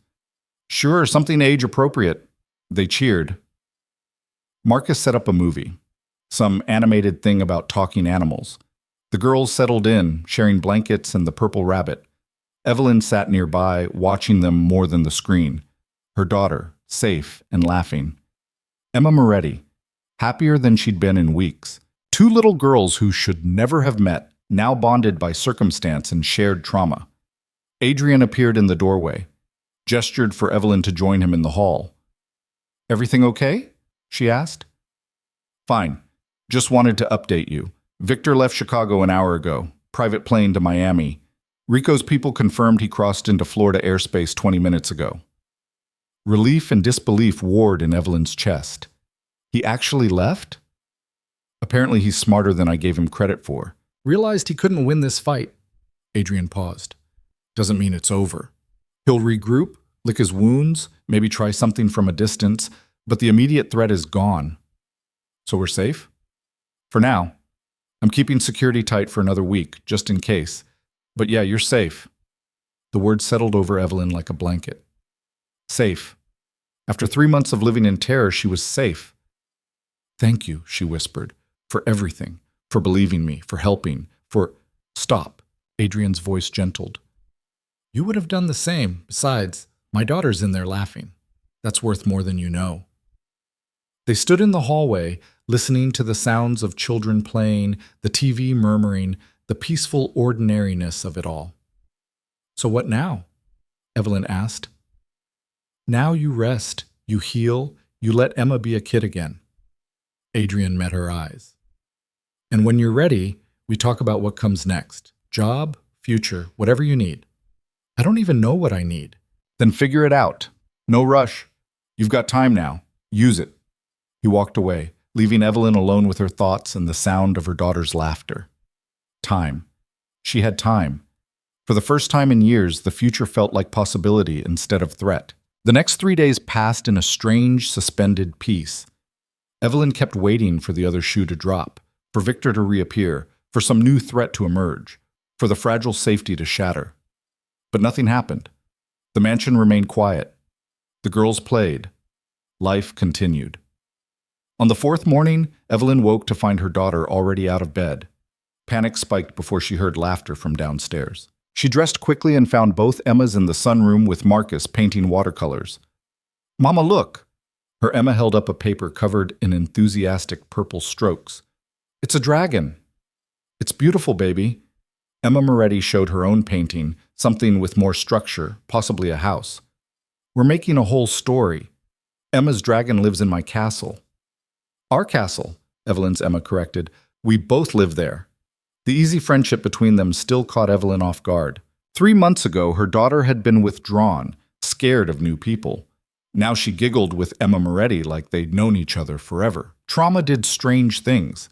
Sometimes it closed people down. Sometimes it made them desperate for connection. Emma had chosen connection. Adrian appeared in the doorway. Can I borrow you for a minute? Evelyn followed him to his study. He closed the door, gestured for her to sit. Rico got some intel last night, he said, about Victor. Evelyn's stomach clenched. What kind of intel? The kind that means he's not coming back to Chicago. Ever. Adrian pulled up something on his laptop, turned it toward her. A news article from Miami. Police raided one of his properties yesterday. Found enough evidence to file federal charges. Trafficking, racketeering, money laundering. He's looking at 30 years minimum. Evelyn stared at the article, not quite believing what she was reading. How did they— Anonymous tip, very detailed, very damaging. Adrian's expression gave nothing away. Sometimes the right information lands in the right hands at the right time. You did this. I made some calls. People owed me favors. The evidence was already there. Victor wasn't careful. We just made sure someone was looking in the right places. Evelyn's hands shook. So he's really gone? He can't hurt us anymore? He's got bigger problems than you now, and even if he wanted to retaliate, he can't. His organization's falling apart. His people are flipping on each other trying to cut deals. Within a month, there won't be anything left of Victor Hale except a case number. The relief was so intense it hurt. Evelyn put her face in her hands, shoulders shaking. Hey, Adrian's voice gentled. It's over. You're safe. Emma's safe. You can breathe now. I don't know how, she admitted. I've been running for so long, I don't know how to stop. Then learn. Take your time. There's no rush. Evelyn wiped her eyes, pulled herself together. What about custody? Victor still has legal rights to Emma. The courts— already handled. My lawyers filed an emergency petition yesterday. Given Victor's arrest and the charges against him, the judge granted you full custody. Temporary for now, but it'll be permanent once his trial starts. Which, given the evidence, should be soon. You did all this in 3 days? I have good lawyers and motivation. Adrian leaned back. Your Emma, she's been through hell. She deserves stability. A real home, a mother who's not constantly looking over her shoulder. I don't have a home. I don't have anything except— Evelyn gestured vaguely at the mansion around them. Then stay here. both of you. I already told you the position's still open. Emma Moretti needs consistency, and your daughter needs somewhere safe to heal. Seems like a solution that works for everyone. You're offering to let us live here? Permanently? Why not? This place has 17 bedrooms. Most of them are empty, and like I said, my Emma's happy when you're here. That matters to me. Adrian paused. But I'm not doing this out of charity. I need someone I can trust to care for my daughter, someone who understands what she's been through. That's you. Evelyn's throat tightened. I don't know what to say. Say yes, or say you need time to think about it. Either works. It's just, this is your house. Your life. We'd be intruding. Evelyn. Adrian's voice stopped her spiral. You're not intruding, you're helping. There's a difference. He stood, moved to the window. I built an empire. Made more money than I can spend in 3 lifetimes. Bought this house because it looked impressive. But you know what I didn't have? Family. Real family. People who choose to be here instead of people I pay to be here. He turned back to face her. My daughter lost her mother. She's 6 years old and she's scared all the time that the people she loves will disappear. You've been the first person since her mother died who's made her feel safe. That's not nothing. That's... He stopped, something vulnerable flickering across his expression. That's everything. The honesty in his words left Evelyn speechless. This man, this powerful, dangerous man who controlled half of Chicago's underworld, was asking her to stay because his daughter needed her. What about you? She asked quietly. What do you need? Adrian's laugh held an edge. What I need isn't relevant. That's not an answer. He studied her for a long moment. I need to know my daughter's okay. That she's growing up with someone who cares about her as a person, not as a meal ticket or a business asset. I need to not worry every time I leave the house that something's going to happen to her. He paused. And maybe I need to believe I can do something right. That I can be something other than what everyone thinks I am. The vulnerability in his admission made Evelyn see him differently.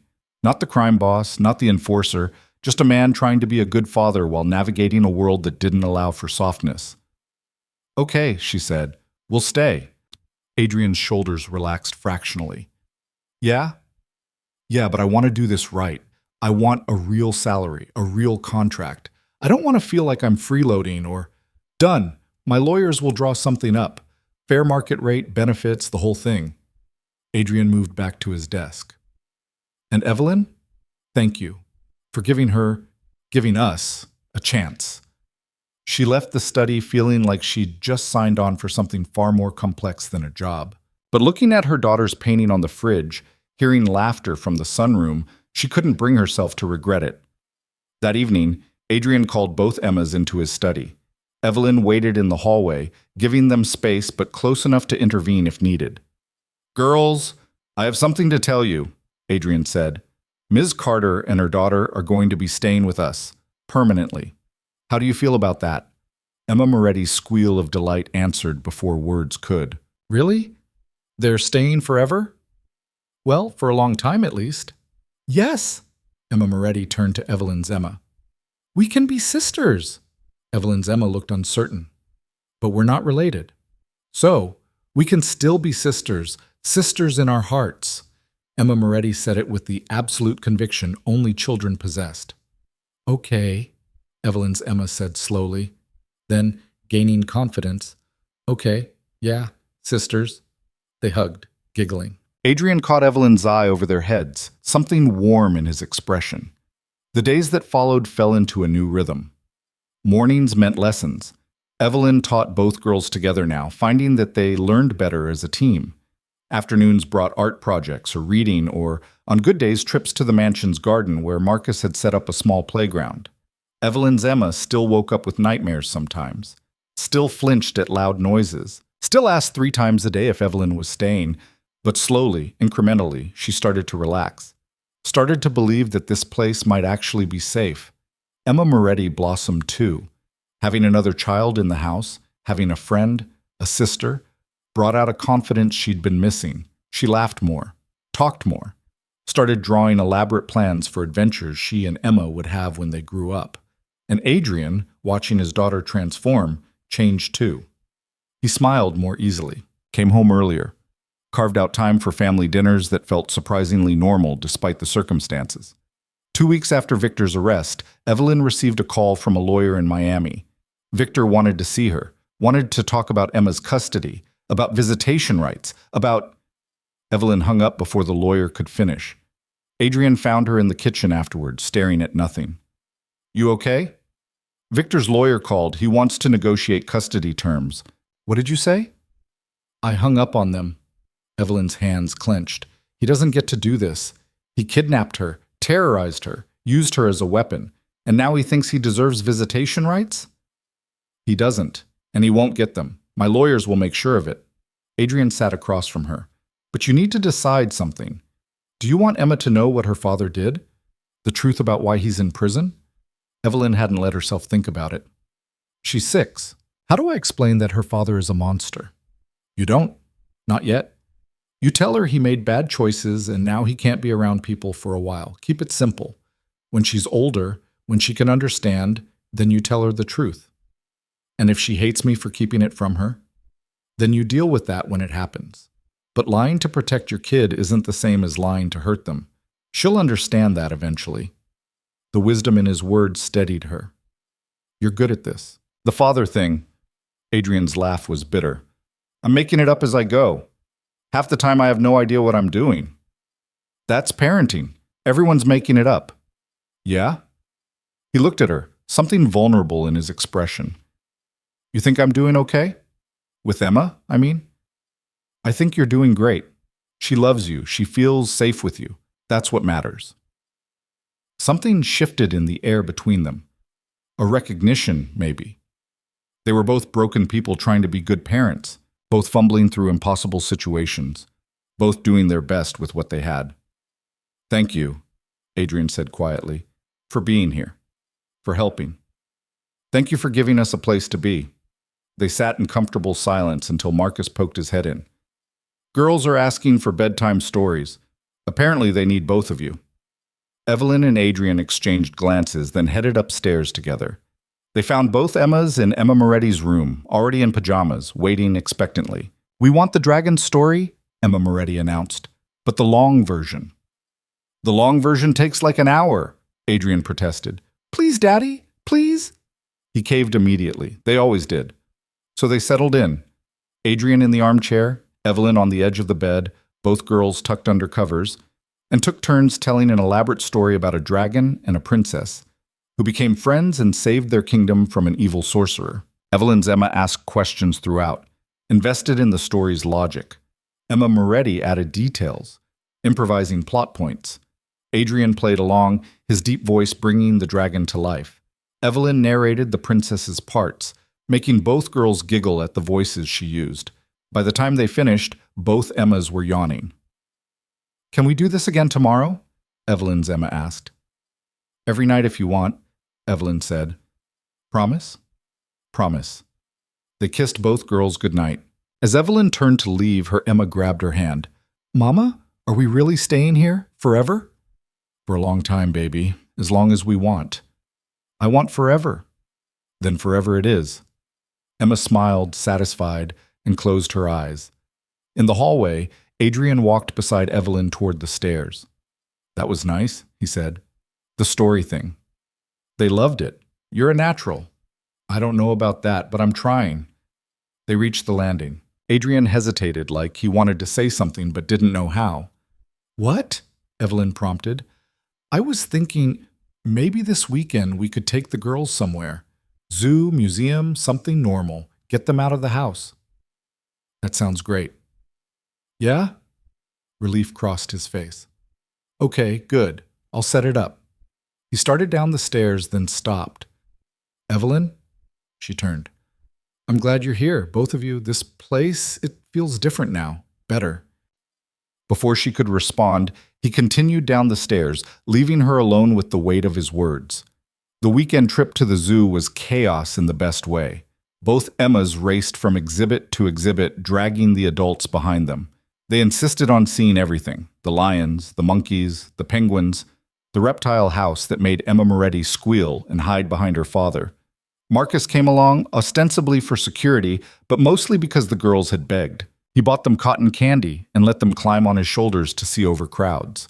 At the penguin exhibit, Evelyn's Emma pressed her face against the glass, watching the birds swim. "Mama, can we get a penguin?" Penguins need to live in cold places with other penguins. They wouldn't be happy in Chicago. What if we made them really happy? What if we got them a big pool and lots of fish? Then we'd have a zoo, not a house. Evelyn laughed. But nice try. Adrian stood beside her, Emma Moretti on his shoulders. She's persistent. Reminds me of someone. Who? You. When you argued with me about staying, you didn't give up even when I was being an ass about it. Evelyn smiled. You weren't an ass. You were cautious. There's a difference. Generous interpretation. Adrian lifted Emma Moretti down as she squirmed to get to the next exhibit. But I'll take it. They spent 4 hours at the zoo. By the end, both girls were exhausted and happy, chattering about their favorite animals. On the drive home, they fell asleep in the back seat, heads tilted together. Thank you for today, Evelyn said quietly. They needed this. We all needed this. Adrian glanced in the rearview mirror at the sleeping girls. Normal feels good. Yeah, it really does. That night, after the girls were in bed, Evelyn found herself in the kitchen with Adrian. He was making tea, something she'd learned he did when he couldn't sleep. She joined him, accepting the mug he offered. Can I ask you something? She said. Sure. Why did you really help me? When I told you about Victor, you could have thrown me out, could have washed your hands of the whole situation, but you didn't. Why? Adrian was quiet for a long time. You want the honest answer? Always. Because I saw myself. Not the kidnapping part, but the impossible choice, the feeling of being trapped between bad options. He stared into his tea. My father ran this empire before me. He wasn't a good man, did things I still have nightmares about. And when I was young, he gave me a choice, join him or leave and never come back. What did you choose?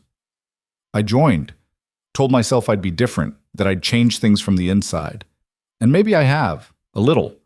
But I'm still here, still doing things I'm not proud of, still trapped by choices I made when I was too young to understand the consequences. He looked at her. You were trapped too. Victor gave you an impossible choice, and you did what you had to do to survive, to protect your daughter. I understood that, respected it even, so when you asked for help, I couldn't say no. Because maybe helping you was a way to prove I could still do something right. The vulnerability in his admission made Evelyn's chest ache. You've done a lot right. Look at Emma. Look at how happy she is. Because of you. Because of both of us. You gave her a home, safety, love. That matters. Adrian's smile was sad. Love's complicated in my world. Gets people killed. Love's complicated everywhere. Doesn't make it less important. They sat in silence, drinking tea, the house quiet around them. I've been thinking, Adrian said finally, about what comes next, for me I mean.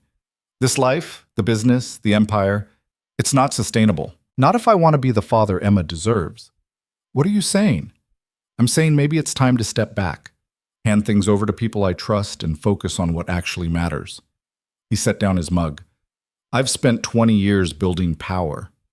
Maybe it's time to build something else. Like what?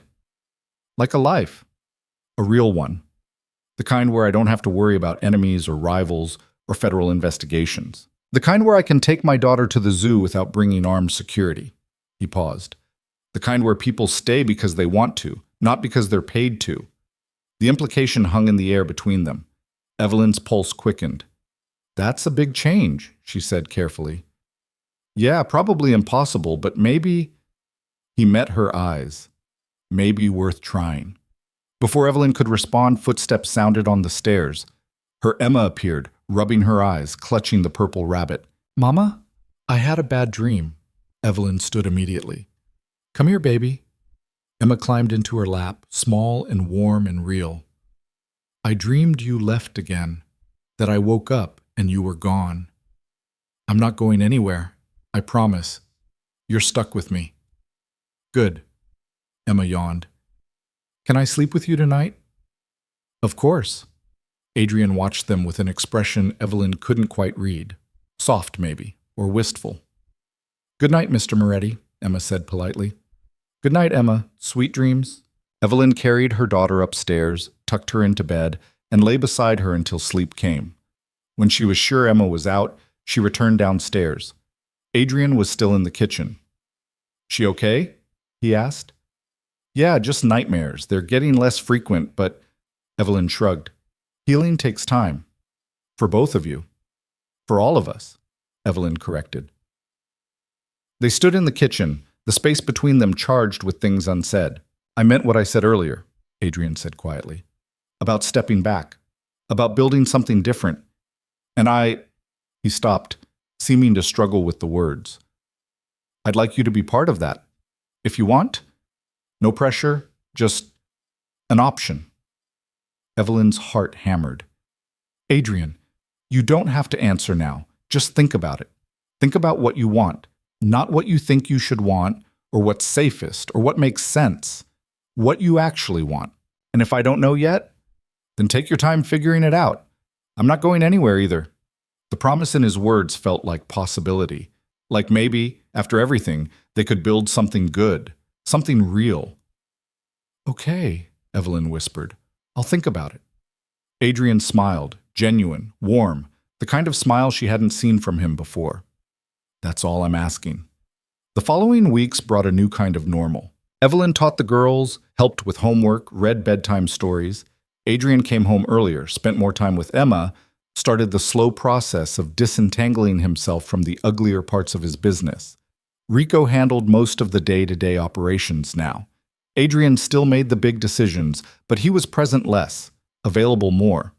The change was subtle but significant. One evening, a month after Victor's arrest, Adrian called Evelyn into his study. I have news, he said. Victor took a plea deal. 35 years, no possibility of parole for 15. The trafficking charges stuck. Relief washed over her. So it's really over. It's really over. He signed away all parental rights as part of the deal. Emma's yours. Legally, permanently, no strings attached. Evelyn's knees went weak. She sat down hard. He gave up his rights? Didn't have much choice. His lawyers advised him that fighting for custody while facing life in prison wasn't going to play well with a jury, so he took the deal and walked away. Adrian paused. You'll never have to see him again. Neither will Emma. The finality of it hit Evelyn like a wave. Victor was gone. Not dead, but gone. Locked away where he couldn't hurt them. How do I tell Emma? Tell her the truth. That her father made mistakes and now he's gone. That it's just you and her and that's okay. That she's safe, Adrian's voice gentined. And tell her she has family here, if she wants it. Evelyn looked up at him. Family? Me, my Emma, Marcus, Rico, all of us. This, he gestured vaguely. Whatever this is we're building, it's family. Weird, unconventional, probably dysfunctional, but family. Tears pricked Evelyn's eyes. Thank you for everything, for believing me, for helping, for giving us a home. You gave me something too. You gave my daughter her smile back. That's worth more than anything.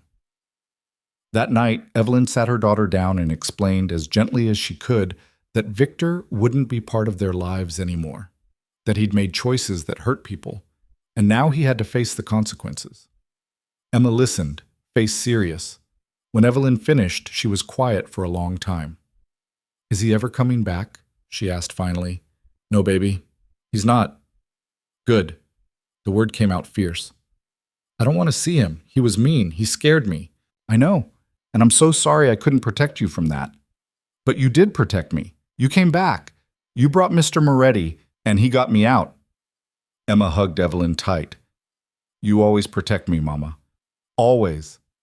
The simple faith in her daughter's voice broke and healed Evelyn simultaneously. I love you so much, she whispered. I love you too. Can we stay here? With Emma and Mr. Moretti? Yes, we're staying here for as long as we want. Forever? Forever. Emma smiled, satisfied, and went back to her coloring book like they'd just discussed what to have for dinner instead of the permanent removal of her father from her life. Kids were resilient. It was terrifying and beautiful in equal measure. 3 months after Victor's arrest, Adrian made his announcement. He was stepping back from active management of his organization. promoting trusted people, delegating responsibilities, keeping oversight, but reducing involvement. I'm not going legitimate, he told Evelyn. Let's be clear about that. But I'm going quieter, safer. The kind of operation that doesn't put my family at risk. Your family, Evelyn repeated. Yeah. Adrian's expression was uncertain. If you want, we want, Evelyn said. We definitely want. The smile that broke across his face was worth everything. They settled into their new life slowly. Adrian taught both girls to play chess. Evelyn started taking night classes at a community college, working toward the degree she'd abandoned years ago. Marcus became the world's most overprotective uncle, teaching the girls self-defense moves that were probably illegal but definitely effective. And gradually, carefully, Evelyn and Adrian found their way towards something more than employer and employee. More than friends. Something that felt like partnership. It started small. Adrian's hand on her shoulder when she was stressed, Evelyn's gentle teasing when he took work too seriously, shared glances across the dinner table when the girls said something ridiculous. The comfortable silence of two people who understood each other's scars. 6 months after the rescue, on a cold February night, Adrian found Evelyn in the library. She was reading, curled up in the oversized chair by the fireplace. Can I join you? He asked. Always. He sat across from her. For a while they just existed in the quiet. I've been thinking, Adrian said finally, about what I said, about building something different. And I want you to know, whatever this is between us, whatever it becomes, there's no pressure, no expectations. You've been through hell. You and Emma need stability, not complications. Evelyn set down her book. What if I want complications? Adrian's breath caught. What? What if I want messy and complicated and real? What if I want to try this, whatever this is, and see where it goes? She leaned forward. I've spent 5 years being afraid. Afraid of Victor, afraid of making mistakes, afraid of trusting anyone. I'm tired of being afraid. I'm afraid too, Adrian admitted. Afraid I'll screw this up. Afraid I'm too broken to be good for you. Afraid that my past will catch up and hurt you and the girls. Then we'll be afraid together. And we'll figure it out as we go. Evelyn reached for his hand. I'm not asking for perfect. I'm just asking for honest. Can you do honest? Yeah. Adrian's fingers curled around hers. I can do honest. Then that's enough. They sat there, hands joined, while the fire crackled and the house settled around them. It wasn't a grand declaration. Wasn't a dramatic kiss or sweeping romantic gesture. It was just two broken people choosing to try. Choosing each other, choosing hope, and somehow that was everything. The months that followed brought challenges. Adrian's past didn't disappear overnight. There were still threats, still complications, still moments when Evelyn wondered if this was sustainable. But there were also mornings where all four of them had breakfast together, laughing over burnt pancakes. There were bedtime stories told in tandem, both girls hanging on every word. There were quiet evenings where Evelyn and Adrian talked about everything and nothing, building the kind of intimacy that came from shared experience and chosen trust. A year after the rescue, on Emma's 7th birthday, they threw a party. Not the elaborate affairs Adrian's wealth could afford, but something simple. Cake, presents, a few carefully vetted friends from school. Both Emmas wore matching dresses, their choice, and spent the afternoon running around the garden while adults tried to keep up.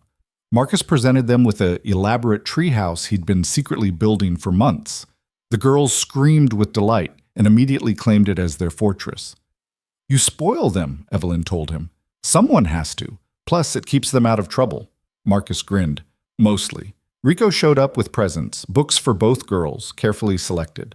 For the brilliant minds, he said gruffly, then immediately got recruited into a game that involved him being a dragon. Watching it all, the laughter, the joy, the sheer normalcy of it, Evelyn felt something shift inside her. This was home. These people were family. Not the family she'd planned for, not the life she'd imagined, but the one she'd found in the wreckage. Adrian appeared beside her, watching the girls play. Happy? He asked. Terrified, she admitted. But yeah, happy. Good terrified or bad terrified? The kind where you have something precious and you're scared of losing it. Evelyn leaned against him. but I'm learning to live with it. Me too. Adrian's arm came around her shoulders. Every day I wake up expecting this to fall apart, and every day it doesn't, I'm a little less afraid. That's progress. It's something. They stood together watching their daughters play and let themselves believe in possibility. 2 years after the rescue, Evelyn finished her degree. Adrian threw a small celebration, just family, and presented her with a gift. "What's this?" she asked, opening the envelope. Inside, documents, legal papers transferring partial ownership of the mansion to her name. "Adrian, I can't." "You can. You're part of this family. You should have security, ownership." He met her eyes. "I want you to know you're not here because you have nowhere else to go. You're here because this is your home, legally, officially." Evelyn's throat tightened. "This is too much." "It's not enough, but it's a start." Adrian pulled out another envelope. "And this is for Emma, college fund, fully funded. Whatever school she wants, whenever she's ready." "Adrian, let me do this. Let me give you both something Victor never could. Security, options, choice." His voice roughened. "Let me be part of your family, officially." The implication hung in the air. Evelyn's pulse hammered. "Are you asking what I think you're asking?" "Not yet, but soon. When you're ready. When the girls are ready. When we're all ready." Adrian took her hands. "I'm not going anywhere, Evelyn, and I want to make sure you know that. Legally. Permanently. Whatever that looks like." Tears spilled down Evelyn's cheeks. "I love you. You know that, right?" "I was hoping." Adrian's smile was soft. "I love you too. Both of you. All of you." They kissed, gentle and certain, while their daughters giggled from the doorway. "Gross," both Emmas announced in unison. "Get used to it," Adrian called back. More giggling, then the sound of small feet running away. "They're plotting something," Evelyn said. "Probably, but that's tomorrow's problem." Adrian pulled her close. "Tonight, let's just be happy." So they were. Years passed. The girls grew up together, inseparable. Both Emmas thrived. One becoming an artist, the other a scientist. Both brilliant and fierce and loved. Evelyn and Adrian married quietly, just family present, in the garden where their daughters had played 1,000 games. Adrian gradually legitimized more of his business, becoming the kind of wealthy businessman whose past was whispered about but never proven. He donated to charities, funded schools, became the kind of philanthropist who used his power for good. And sometimes, late at night, he and Evelyn would sit in the library and marvel at how far they'd come. From that first terrifying confrontation in his study to this, a life built on honesty, trust, and the stubborn refusal to let their past define their futures. "Do you ever regret it?" Evelyn asked one night. "Helping me? Everything that came after?" "Never. Not once." Adrian pulled her closer. "You gave me my life back, gave me a reason to be better. You gave me mine too." They sat in comfortable silence, listening to the house settle around them. Upstairs, their daughters slept safely. Outside, Chicago glittered with possibility. It wasn't a perfect life. There were still hard days, still moments of fear and doubt, still scars that would never fully heal. But it was theirs. Built from broken pieces and impossible choices. Held together by love and the stubborn belief that even the darkest stories could have redemptions written in their margins. And in the end, that was more than enough. It was everything.